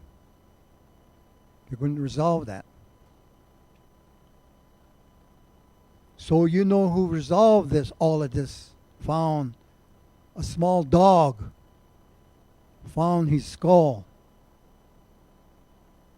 in West Gallup near the airport. So the legal system, jurisdiction, again, my recommendation is maybe you can write this down, somebody, or put a document over there in the news, tribal television. That needs to be a priority. Let's train the law enforcement agencies that we are Diné people. We are the five-fingered people. And we're the original people. That's what it says on the 1868 treaty. That's what it says. This is our land.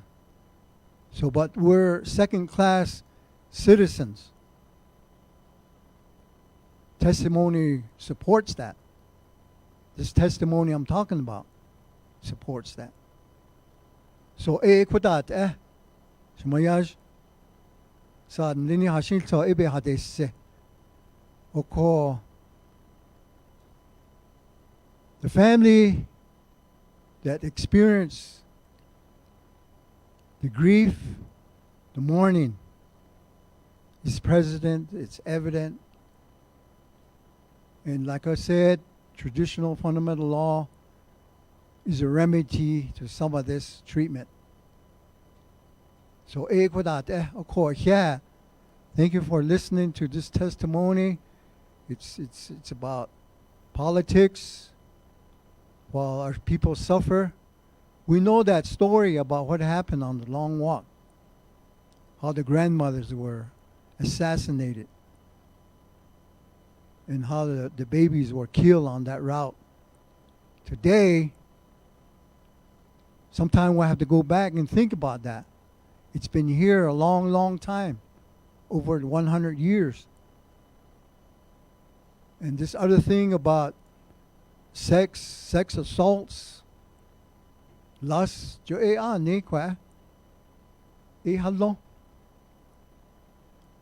that's part of this problem. Along with substance abuse, we can put a lot of tape on there and try to remedy that with funding, and then work with legislators. We can do that too. So recommendation though, maybe in this next 60-day, 90-day session, Navajo Nation can try to get a memorial bill out of that in Santa Fe. Memorial bill doesn't have money attached to it. All it is a recognition that this problem exists. So that's my recommendation, of course. Yeah.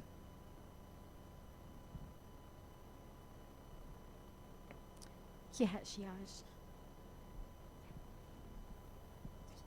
really quick, December 10 at Anthony's of the Southwest, Taste of the Southwest. Myself and other families who've lost loved ones to murder, we're all planning to meet there and talk about ideas, solutions, remedies, and so on. So anyone who is a victim or has experienced, has lost loved ones to murder, you're more than welcome. But we're limited to 12 seats, though. So, Anthony's Taste of the Southwest, December 10. Northside Gallup. I'm sorry. So folks like Chris Munoz will be there. Darlene Peshlikai will be there. Myself will be there. So we're all planning to talk about some ideas, because that's one of the things, right? Is that we try to.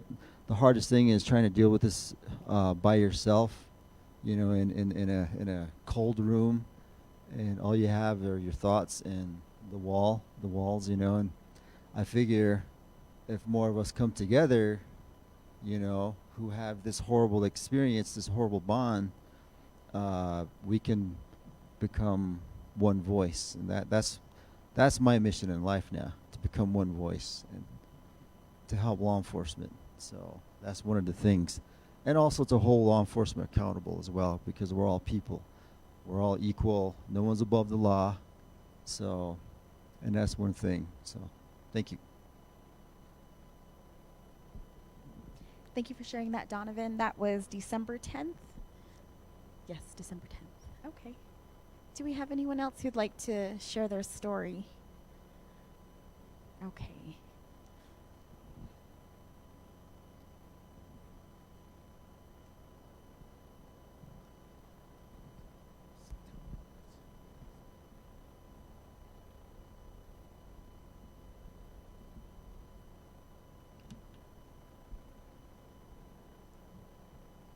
I have my own chair, so.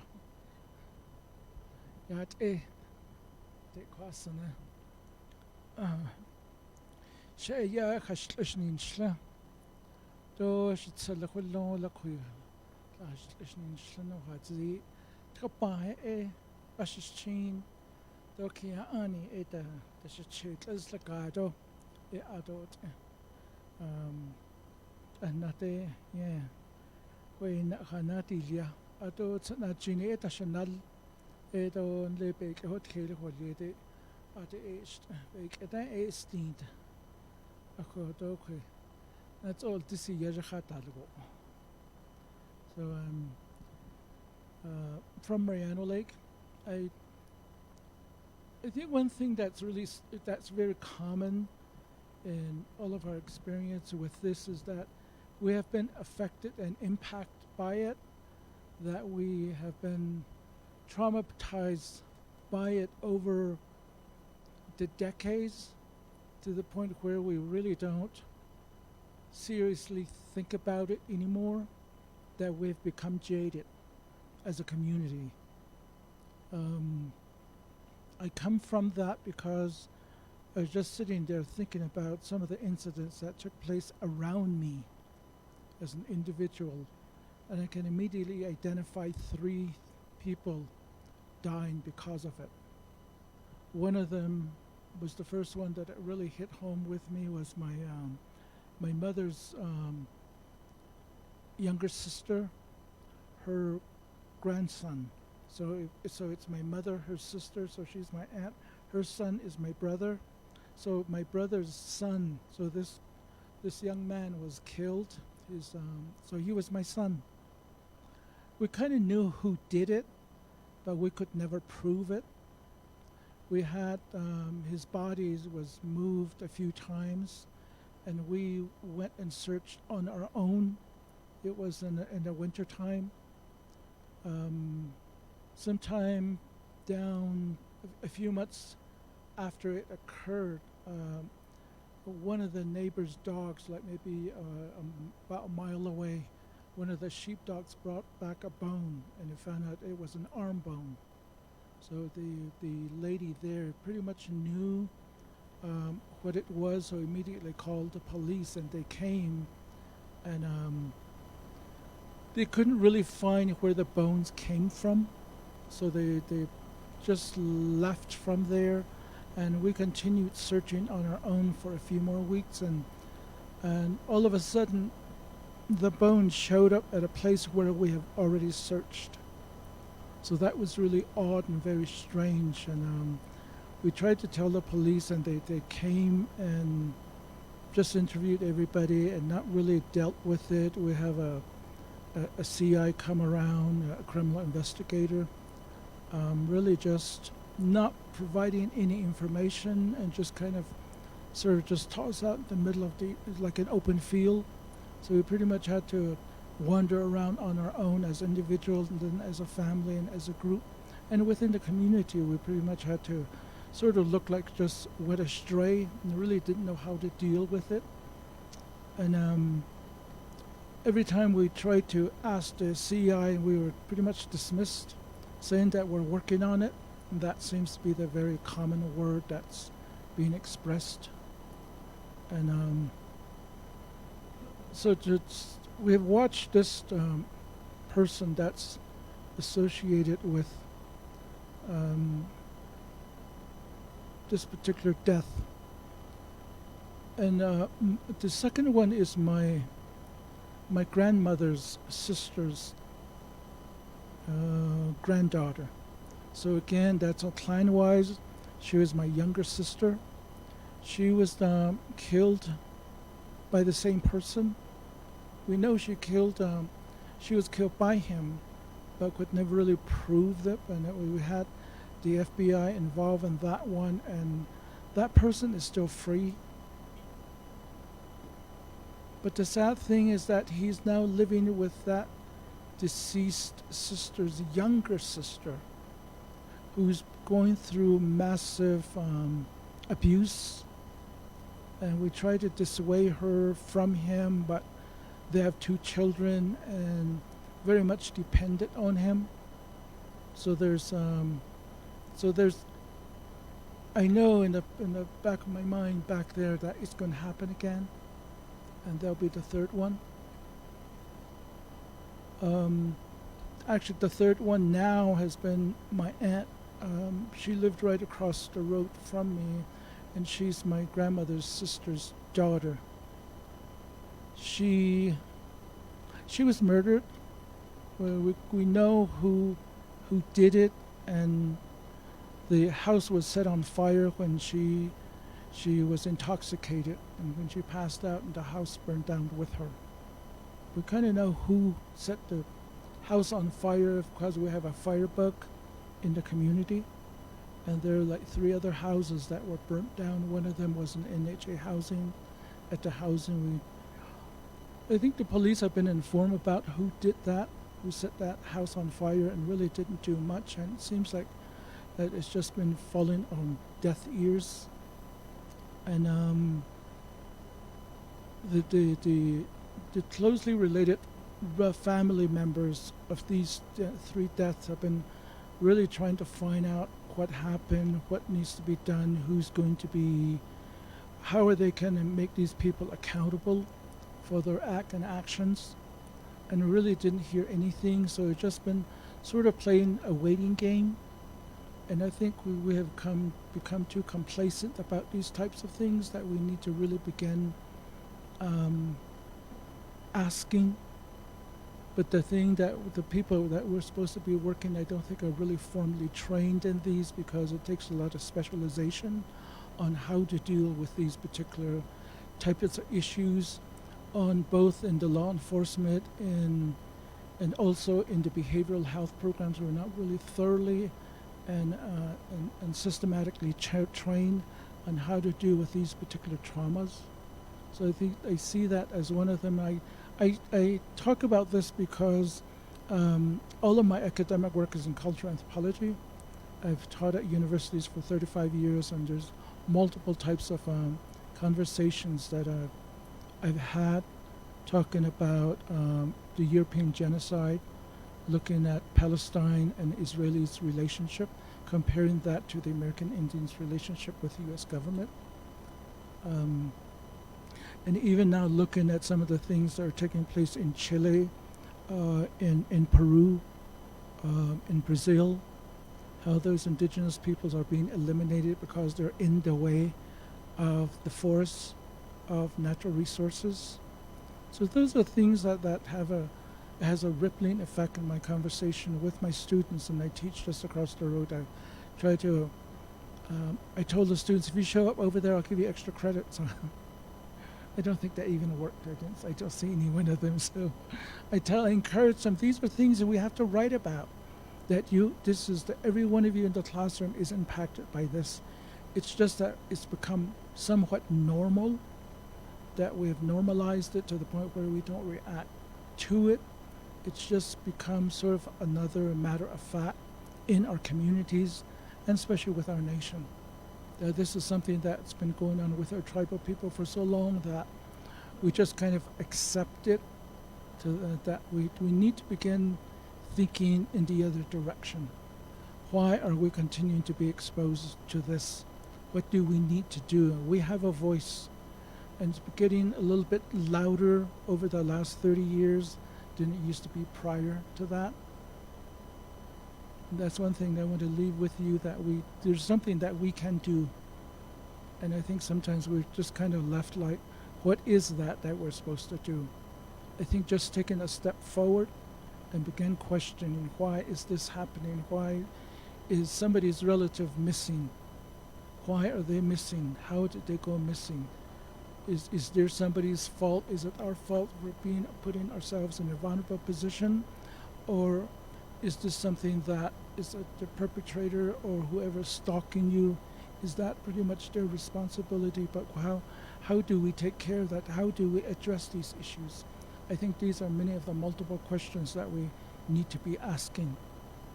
And I commend this particular movement with the murdered missing indigenous women and Diné relatives.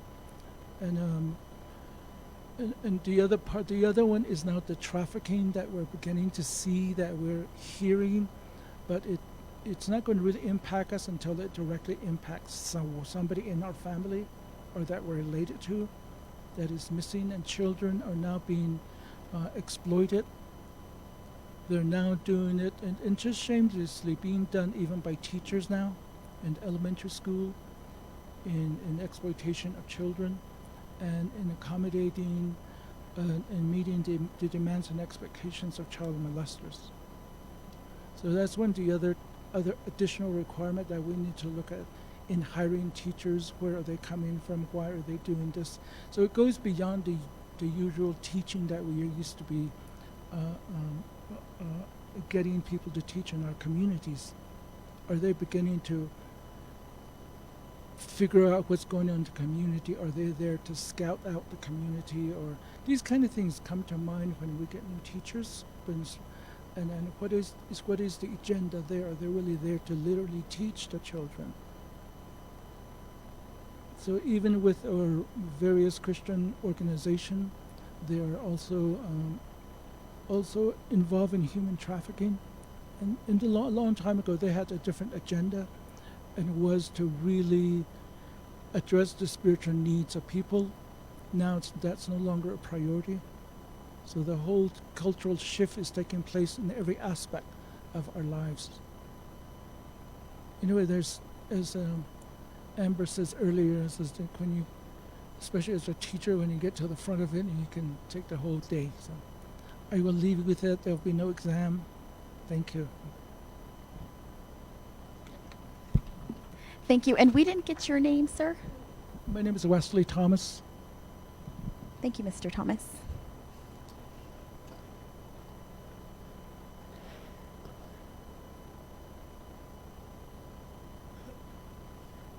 Okay, great.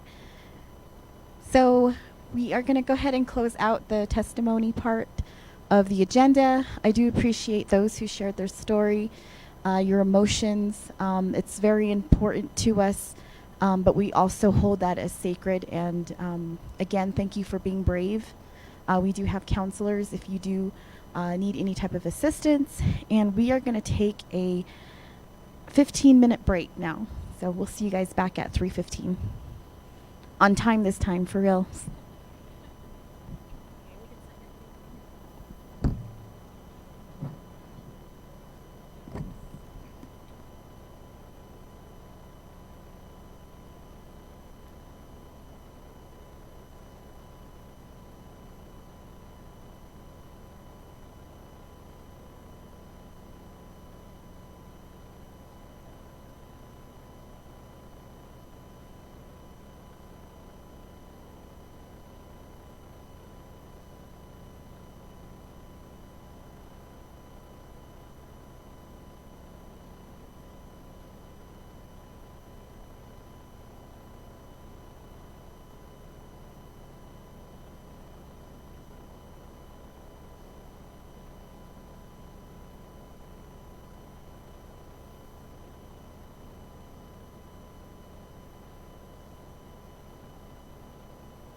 We're gonna Okay. Well, let me also do a test to see if I can share a couple Oh, that's screens. perfect. Okay, cool. All right. I'm gonna do. I can see it. It's on. It works. Yeah, and you're minimized in the corner. Oh, good. All right. I will stop the share and then. Dang, this is working. We're getting good at this. I know. Last time we had to use that coffee cup thing. Oh yeah, That guy's really sensitive. that's good. You can see everyone? Okay, good. I tried to see if we could connect with Bluetooth, but these two don't have Bluetooth. Oh, okay. Did you hear us when we were texting?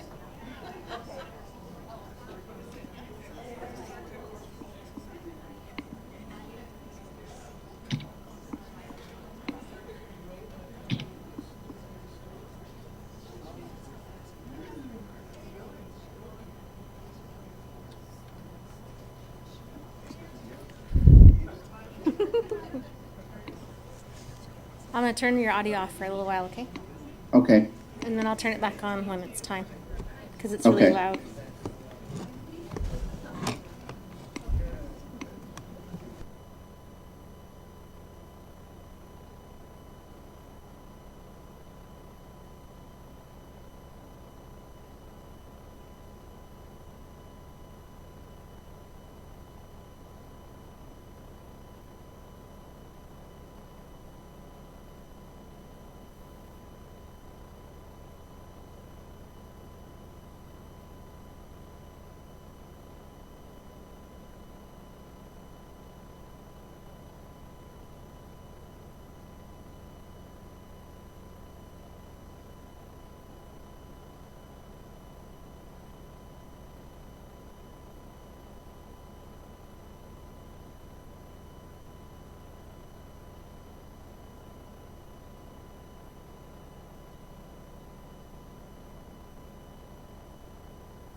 Should we do it after? We can do it right now. Is it gonna, I think we should do it after. After? Okay. Yeah. Okay. Let's do it. Sorry, guys. Okay, we're gonna switch the agenda just a smidge.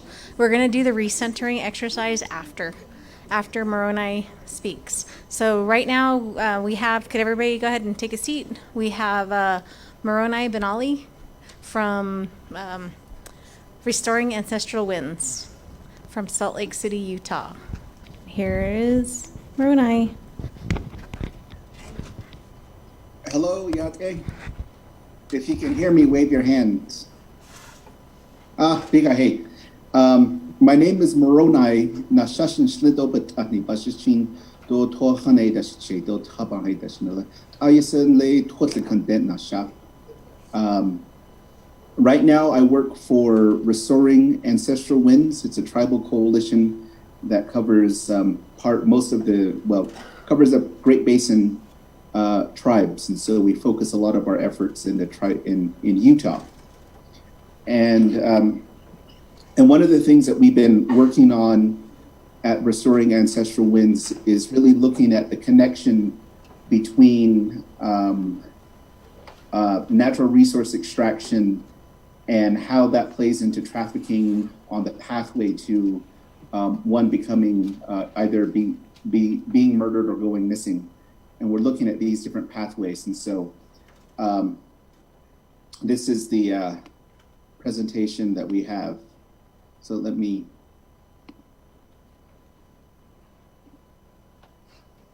All right.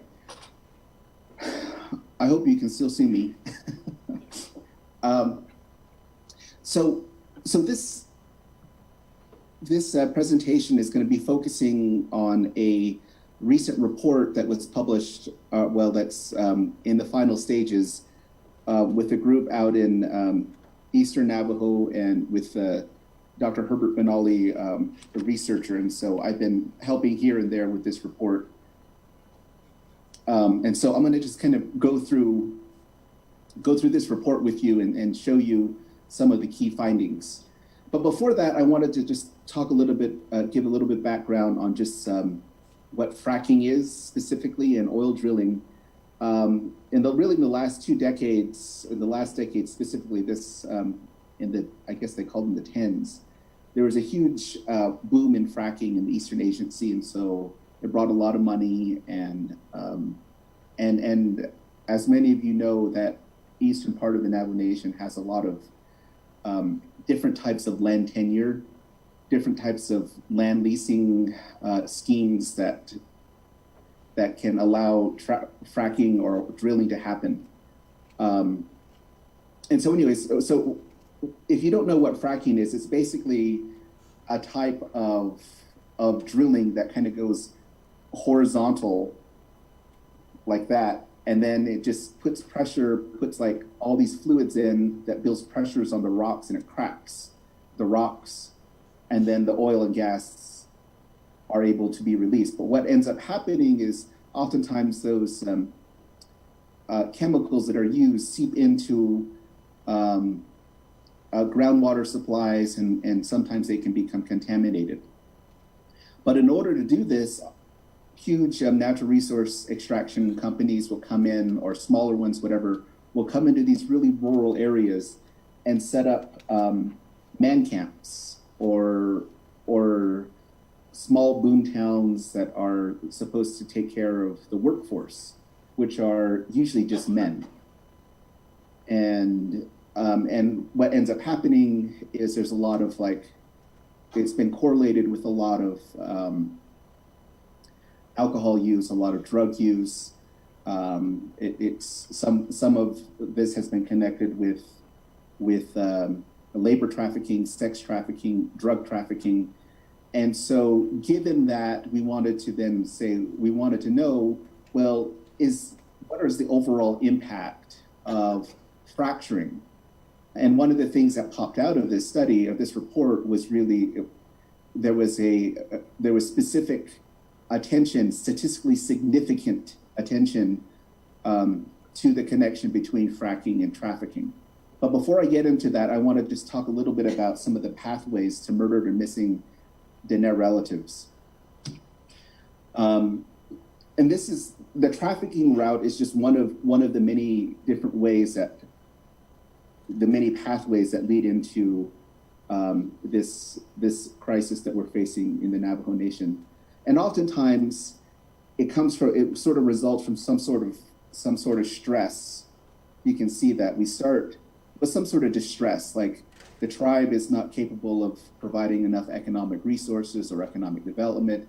There may not be enough count. I mean, there's just a whole series of things that kind of perpetuate a lot of the historical trauma. And I know a lot of us are doing good work, but we also recognize that there is this huge gap. And as a result of that, we have a lot of our community members who are already living with a lot of unresolved trauma and are already in this sort of like economic dire need. And so when a resource extraction company comes in, like into Eastern Navajo, you have a lot of our community members who are willing to take those resources to put food on the table for their families. And in no way are we attempting to fault them, but we're just saying like this is the reality. And what ends up happening is we see that all of that individual may be in this position and say, oh, I need to do something. And so they end up somehow in these man camps or servicing them in some ways. And then what ends up happening through a series of different strategies and coercive techniques of people who know what happened at man camps. They oftentimes one of the effects is they end up being trafficked, or there's a lot of trafficking, whether it's sex, labor, or drug trafficking. I know in this study, the researcher, primary researcher, Dr. Herbert Benally, said that in his multiple interviews with a lot of elderly, one of the things they kept saying was in this area was they would be bringing in passenger vans full of young women into this region. And so so they wanted to know if this was actually happening in terms of the trafficking. So this report sort of highlights this pathway, and there are multiple forms of pathways. And so once you get involved in the sex, labor, and drug trafficking portion of it, I often either go missing or you leave this earth and get murdered or both. And so so that's kind of just to set the foundation. And so here's some just some pictures of that Eastern Agency. We sort of just kind of see what's happening and how close a lot of these fracturing operations are to the homes. You can see the home in the foreground, and then you can see this. And so oftentimes this is really out in the boonies, as we say in Sweetwater. But if we take a look at this overall map, this is the state of New Mexico. And if you can follow my arrow, so this area is Navajo land, sort of like right through here. And the area that we're looking at is right about here. And that's part of the San Juan Basin, where a lot of the fracking and oil, a lot of the oil and gas production happened, and that actually brought in hundreds of millions into the state of New Mexico, both private and public through taxation. And if we take a look now even closer, if you're not familiar with the region, right down here, right about here is Cuba, the town of Cuba, and then a little this way down here is Albuquerque, and right up here is Farmington, Bloomfield. So what we're looking at here is we're looking at the different parcels of land. This is that checkerboard area, and so we see it's really fractionated just in terms of land. And so some of these you have Navajo individuals that may have a private parcel of land that they've leased out, and so we're just looking at this region. And Chaco Canyon is around here as well. So Chaco Canyon's like that area I'm darkening in. Now, this graph here, this graphic shows like the number of active wells, active operations of fracking sites. And so all of this area is like that checkerboard area that includes Navajo and non-Navajo. And so we see all of these dark dots. Those dark dots are active well sites where it's active, where they're actively drilling for oil and the permits they receive. And so we see that there's very little in Ojo, Encino, and very little in Torreon, but the bulk of it is happening here in Counselor, and again, Chaco Canyon is about right here. And so the concern with this is like the report wanted to know what is the cultural impact, the cultural and spiritual impact of fracking. How does fracking impact the cultural and spiritual foundation of Navajo communities? That was the aim of the report.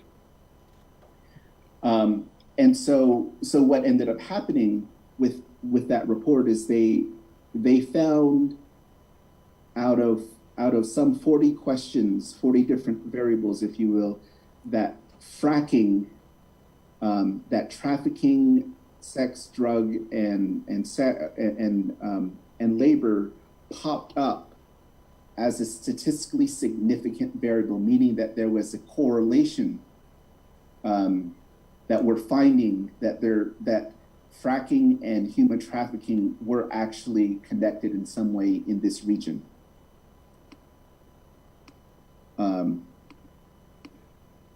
And what that means is these stories that were told about earlier from the elderly of these passenger vans taking young women into this region were confirmed by this report, showing that there is indeed something going on in that region. But let's take a step back and just kind of get the bigger picture of the connection between fracking and trafficking. These are changes in percentages in the Bakken region. The Bakken region is in North Dakota, and there's been a series of, and again, this is oil and gas, and it involves, I think, the Fort Berthold Indian Reservation as well. And what this study showed, their research showed, was just the percent change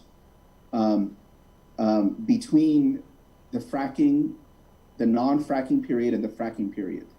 Meaning that during this fracking period in that area, oil and gas, unlawful sexual contact went down. Aggravated assault went down by 4%. But if you take a look at serious domestic violence, that went up 11% in that region.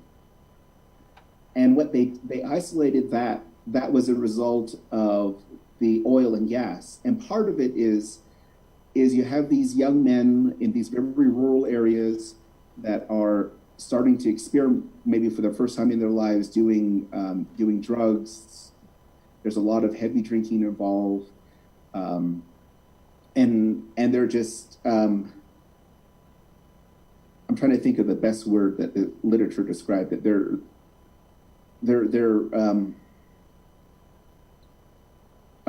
What's the word? They're young men with a lot of hormones. Let me just say that. And sometimes that is part of what they use to explain what was happening. And so again, here what we can see in this graph here of that same area, this is the rate of violent victimization known to law enforcement. And what we see, this here is the beginning, this line here is the beginning of the fracking. Before that, between the Bakken region and the non-Bakken region, it was fairly different. But then what we see is that the number of the rate of reporting in the area where the fracking happened went down, meaning that the number of reporting to the police dropped. And so we start to see that there's something going on in this relationship between reports of violent victimization and fracking and oil extraction. If you have any questions, feel free to stop me, and I can answer. So, I'm sorry? We have a question for Okay.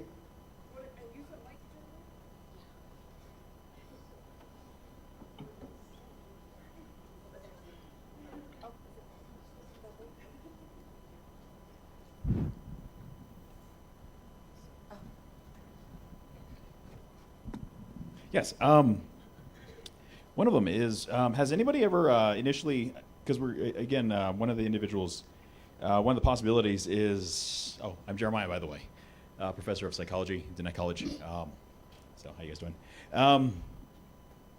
But one of the things that I'm wondering about is, has an individual, and again, most of these individuals are probably hired from the reservation themselves, therefore, again, has their perspective even changed? Again, we talk about respect. I teach a lot on respect. I teach on human sexuality. And so one of the things is, has anybody ever initially gone undercover, or has anybody ever reported firsthand of what they've actually seen versus the families seeing the white vans? Has anybody actually, I guess that's one of the questions that I have. The second one is, and again, I also teach on, 2 nights ago, we were talking about, or I was teaching on prostitution. And one of the things is, you also look at the aspect of prostitutes or individuals who are in the prostitutional aspect. They will do things that a normal spouse would not do. Therefore, you probably would see a disruption in regards to the domestic violence in the home. Therefore, you have individuals who are not, again, we're talking about young men that are full of hormones. Within that, they're not fulfilling their initial role in terms of having sex with their spouse. Therefore, do you see any shift in regards to that? Do you see any shift in productivity? And I think that's one of the things I'm looking at is, well, the first question being, has anybody ever first-handedly reported anything? As far as we know, in relation to this study, no one has. And what the type of study you're talking about will take it'll take some time and will require a lot of resources, specifically because this group of survivors / victims are an incredibly hard population to reach and very difficult to survey. In relation to the question about sex work, yeah, sure, there's a sex worker who may do things that a spouse may not be, but there are different theories, as you know, theories of sexual assault. There are different theories around why individuals will become a part of, will engage in sex work. There are different theories around rape as well. And so we have to look at all of those aspects rather than just simply saying it's these young men, or it's the fault of, or say that it was the agency of that sex worker that is part and parcel of this. But what we're looking at entirely, we don't know whether those sex workers are there of their own agency, or if they were coerced, or because they could be trafficked. And there's multiple different forms of trafficking. And it's not just purely by force, but there's a lot of coercion where an individual can go into trafficking or sex work and think it's of their own volition. And so I can't speak exactly to that, but that's what I know. And so what this study was doing wasn't attempting to study human trafficking. This study was just simply attempting to understand, does fracking obstruct, perturb even a Navajo community spirituality? And that was it. And what this report ended up finding was that human trafficking was one of those things that disturbed community spirituality. And so again, the report is not about specifically human trafficking, but that was one thing that came out in the findings. Okay, thank you. Yeah. And again, so this study was commissioned by these communities in Eastern Navajo, and they wanted to understand the impact of fracking. And so they looked at 3 chapters, Counselor, Oho, Encino, and Torreon. And counselors, you saw in the previous graph, has the most amount of active fracking operations as opposed to these other two. And so what this ended up doing was this study then rotated on the axis of, basically it became a natural experiment in just research terms. And what the study did was it compared fracking to non-fracking with the dependent variable being the presence of fracking itself. And so there were 45 questions. They were all written in Navajo, and they were conducted in Navajo as the primary method. But then if there were non-Navajo speakers, they obviously were asked questions in English. And over 3 months, 138 respondents. And those respondents in each of these communities were selected by their proximity to fracking operations, and attempting also to capture a lot of non-Navajo speakers, because the assumption was that the elders who are non-English speakers, and primarily Navajo speakers, have more access to the culture and spiritual histories and traditions of Navajo, so they would have a better understanding. So that was the idea going in. And what we found, oh, that's my prompt to see the report. So I'm gonna pull this report up.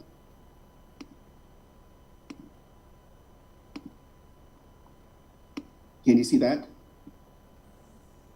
Okay. And so this here was the question that was asked. The ManCap, and they were asked on a scale of 1 to 5. It was a Likert scale. Do they believe, or do they agree or strongly disagree? And so the question they asked was, the man camps have brought sexual violence and other types of danger to our community. And this is the Navajo prompt that was asked first. And so that question was asked. And what we found when we compared just by gender is this: in Counselor itself, where the fracking operations are happening, you have more men than women. More women are agreeing that it's happening versus the men, which is interesting, but probably not really. And then in Torreon, what we see, this is a non-fracking community, their perception of that connection is saying, yes, we strongly agree that this is happening. So Torreon has had fracking operations in the past. They've had it. Their active wells have stopped. And these people are speaking from their own experience and saying, yes, it's happening. And again, with Ojo and Sino, I mean, it's slightly different. The men are slightly different from Torreon, but overall, they agree that something is happening in relation to trafficking, sex and sexual violence, and the presence of these fracking operations. And so now this graph here shows the difference between the men and the women around both the fracking and non-fracking communities. And so overall, what we're seeing is that men overall, well, what we're seeing is there's a clear difference between the fracking and non-fracking communities. But part of it is, what we also see is that there's a number of individuals in the fracking community that, this area here, that are neutral. And part of this neutralness isn't saying that, oh, we don't care. It's more of like, yeah, it's more of like, we don't want to talk about it. That's sort of how that interpretation came off. And so that becomes significant. And so if we take a look again, just overall of these two chapters, just as a community as a whole, we can see that as a community as a whole, in that fracking community, they're sort of split, with the bulk of them saying, well, probably, but we don't agree or disagree with it. It's just something that's there. Whereas the non-fracking communities are saying, absolutely, this is happening. And so that brings up the question of like, what's happening within the counselor community to sort of aggregate around this neutral position. So we don't have the answer to that. I wish we did. I can guess, but the study didn't cover that portion. And so part of what we're looking at here is just really the report. The report says that we can just take a look at that is disrupted by the presence of fracking operations, specifically the duties of to protect family. Being neutral, as counsel has shown, related to this heinous enterprise, meaning sex trafficking, is not consistent with the principles of balance or raison. Instead, it leads to imbalance. In other words, we see that, this has been tested with we could talk about the statistical method later, but it was tested a few times because at first we didn't believe these numbers, but this came up at a p-value of 0.001, meaning it's highly significant that there is some correlation. And I just want to be careful that we don't talk about causation yet, but right now, the statistical method that we've shown shows that there is a strong correlation between human trafficking and the presence of the fracking operations in Eastern Navajo. And the report ends by saying that more research needs to be done on this because this is important. But sort of that's kind of the best information we have right now in terms of fracking in the Navajo Nation and its connection to human trafficking, and how that oftentimes ends up leading towards either one going missing or being murdered, as is evidenced in the other cases in North Dakota.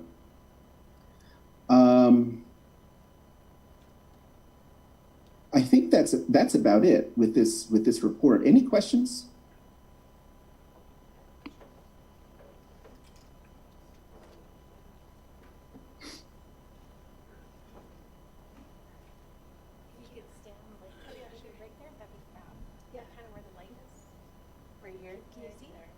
Hey, okay, there I am. This is so funny.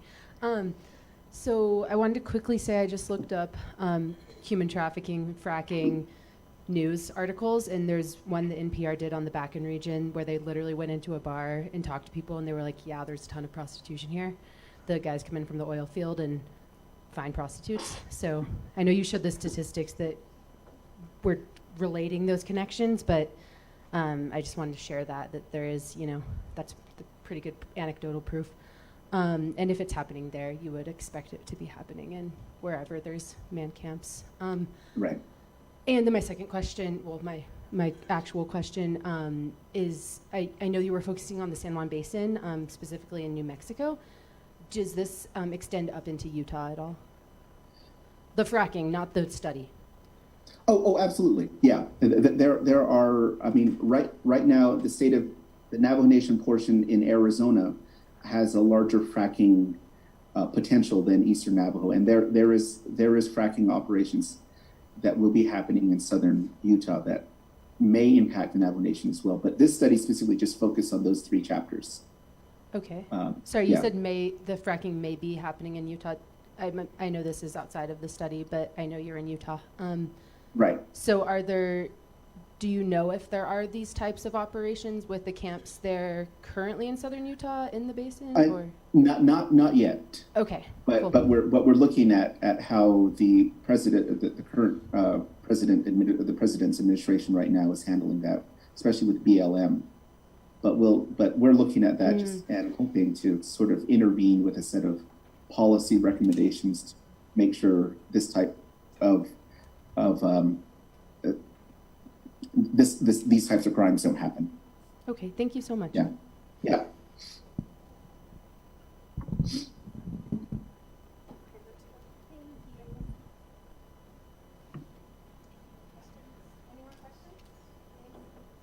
Any more questions?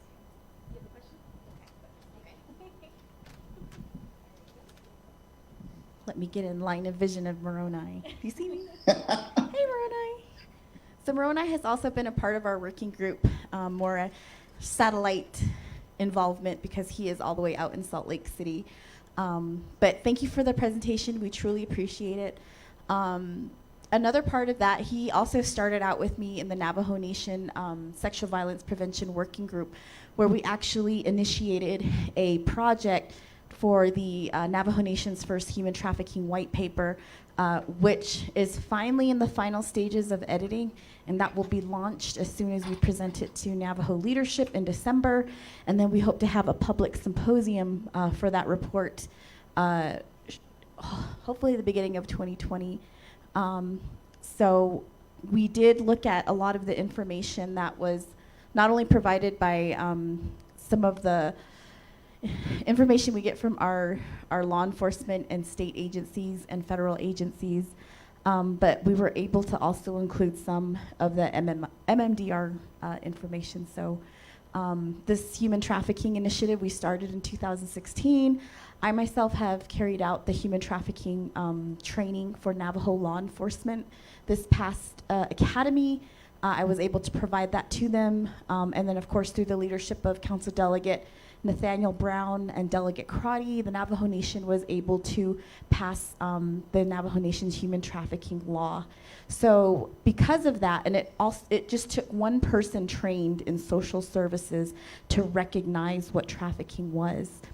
He started to look at the child sex abuse cases on the Navajo Nation and realized that these children, and just to give you a sense of trafficking, is just a person being exchanged for any type of goods, whether it's a service or if it's money. So we found that children on Navajo were being trafficked for money. There was a case of a young 8-year-old who was being prostituted by her mother at a casino so she could get, casino money. There were instances where a grandmother dropped off her granddaughter at a male person's house. In exchange, he gave her his EBT card, and that little girl stayed with whoever this male person was. So right now we know of 3 cases on Navajo where the FBI is investigating those cases. So the way trafficking looks on the Navajo Nation relates a lot to the natural resource extraction. We have stories from families who have seen young women out there in the Ojo Encino area being dumped out from those big semi-trucks. In fact, one of our working group members, Cheyenne Antonio, she lives in that area, and she said, I just happened to cruise by when I saw a young lady basically dumped out of a truck with no shoes, and she was walking on the side of the road. This semi-truck left her. So when we say that if we don't have reports, we do. Again, the information that we get from the families, from the people, from the community, that's real data. Those are real reports. It might not be on the books, but we have to take those accounts seriously, and that's where Moroni has done a lot of that work as well. So thank you, Moroni, for providing that presentation. Did you have any questions for us? I don't. Oh. For those who want a copy of the slides, I'll have to get permission from the primary author, but once it's once it makes its way through the final IRB meeting, then it'll be made available. We do have one more question. So keep bugging me. We have one more question, Moroni. Oh, okay. Maybe stand right here. Right here. And then right. Yeah, A. Moroni. It's Marley Shabala from the Gallup Independent. Mm-hmm. Oh, okay. There you are. Okay. And my question is, are you looking at other instances where there was exploitation of natural resources on the Navajo Reservation years ago? I'm from the Crown Point area, and they had a huge boom up there with uranium. And there was a man camp out there, but at that time we didn't call it a man camp. Yeah. It was a huge trailer park where they had all the workers. And there were several instances where there were hit and runs, livestock being run over, rapes, missing persons, whatever you have reported as occurring with fracking, that happened in the 70s with uranium. So my question is, are you looking at other areas on the reservation, not just fracking, but uranium, coal mining, anything, even where they bring in huge number of workers that are not from the Navajo Nation? I remember years ago they brought in the Army Corps of Engineers to go up to Fort Defiance to work on Blue Dam. And the chapter at that time, this was years ago, it was the women who got together and said, we want to make sure that our community is safe. You have law enforcement up there, otherwise this chapter says no. Yeah. Okay, thank you. Yeah, thank you, Marley. At the moment, we don't quite have the resources to do all of that other work, and so we are looking, at least Restoring Ancestral Winds is partnering or trying to partner with a number of organizations, but also to write grants so we can do that type of research in other areas. And so it's just the nature of the work that we do that we don't get funded a lot for this type of research, but we would like to, and it's not that it's not important, we just don't have the resources to do it at this time. Any other questions? Okay, we have another question. She's sitting way in the back. I don't know if you can wave. Did you see her, Moroni? Yeah. Okay.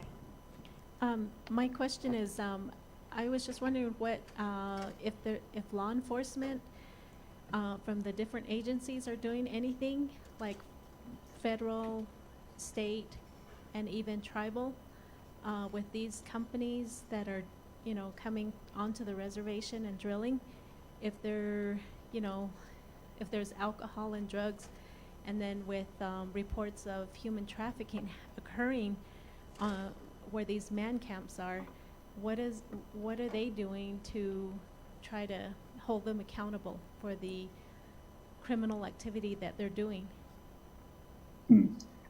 Jolene, can you just repeat the question? It was a little muddled for me. I could barely hear. Okay, so she's asking right now what's being done at the state and federal agencies to start holding these, not only the perpetrators accountable, but what are they doing in terms of prevention? Right. At this point, in the work the research that I've been doing around federal regulations, there's not a lot of attention about putting regulations in place to deter this type of activity.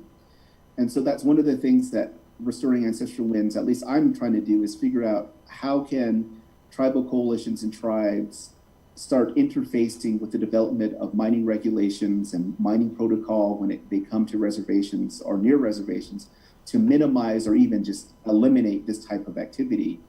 And so it's in the very beginning stages right now. And there are other organizations that are not native that have been doing this type of work.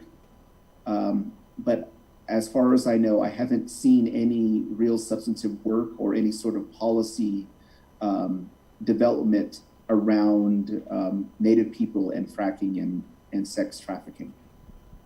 So that's kind of where our working group is working towards, really taking a look at the intersections with missing and murdered. And of course, trafficking is one of those, sexual violence, domestic violence, substance and alcohol dependency. So we want to make sure that we're taking a well-rounded approach to this, especially as we develop our data institute. For me, from what I know, as Moroni had mentioned, there are non-native agencies like Utah and Arizona who do have a human trafficking task force, and that's generally through the Attorney General's office, and I believe New Mexico has one as well. We have been able to utilize some of their assistance and resources and got some numbers when we were working on our human trafficking project.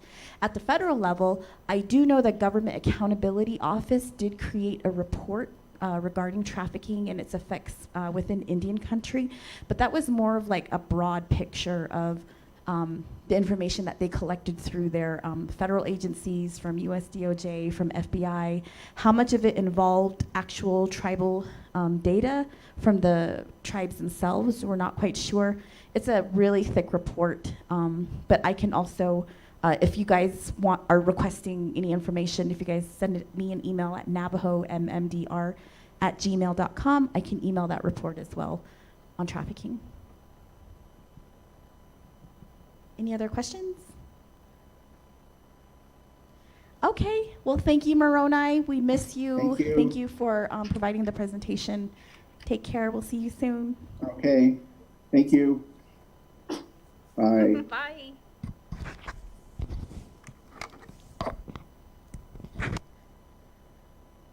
Wow. Well, that was a really, we miss Moroni. He was one of our working group members who was able to contribute a lot of policy and research knowledge to help us get going. So really happy he was able to join us via satellite. And we're getting better at this. We're now IT professionals because of these forums. So as mentioned before, there's different areas that intersect with MMDR or missing and murdered in general. And in the last two forums, we were able to touch on those subjects. If you guys want to take a look at what was discussed, if you go to our Facebook page, there's past videos from our previous forums. So to close out, we wanted to do a really quick recentering exercise. So get comfortable, very comfortable. We had a lot of heavy discussion today, a lot of information that you all had taken in. So get really comfortable. You can sit, you can stand. I would recommend sitting because it's just easier.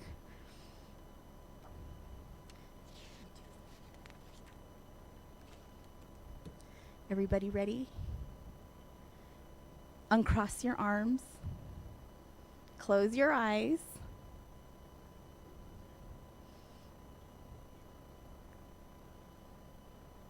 Relax your shoulders. Relax your arms. Unclench your teeth. Feel your hips in the chair.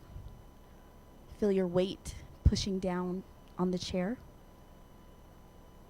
Now take a deep breath through your nose and then let it out slowly.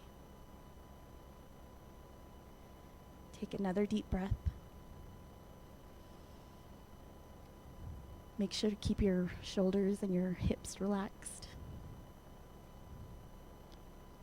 Be present in this moment and think about the energy in your body. Imagine a light from the bottom of your feet, slowly making its way up to your knees, to your hips. Feel it going through you, to your stomach, to your heart, up to your shoulders, up your neck, to your head, to the top of your head. One more deep breath. Breathe in through your nose and out your mouth. Think of your favorite trail or walking path. Or think back to when you were young, your sheep herder trail. Just imagine yourself walking your footprints. You're looking out at the familiar landscape, canyons, trees, your sheepdog, and just go to that moment and just think about how peaceful it is.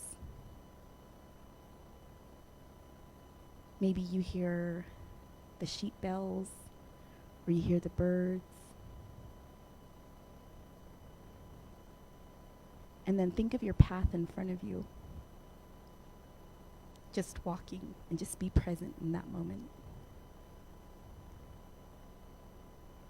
Take another deep breath, in through your nose, out your mouth. One more deep breath, but I want you to breathe in to where you feel your lungs fully expanded.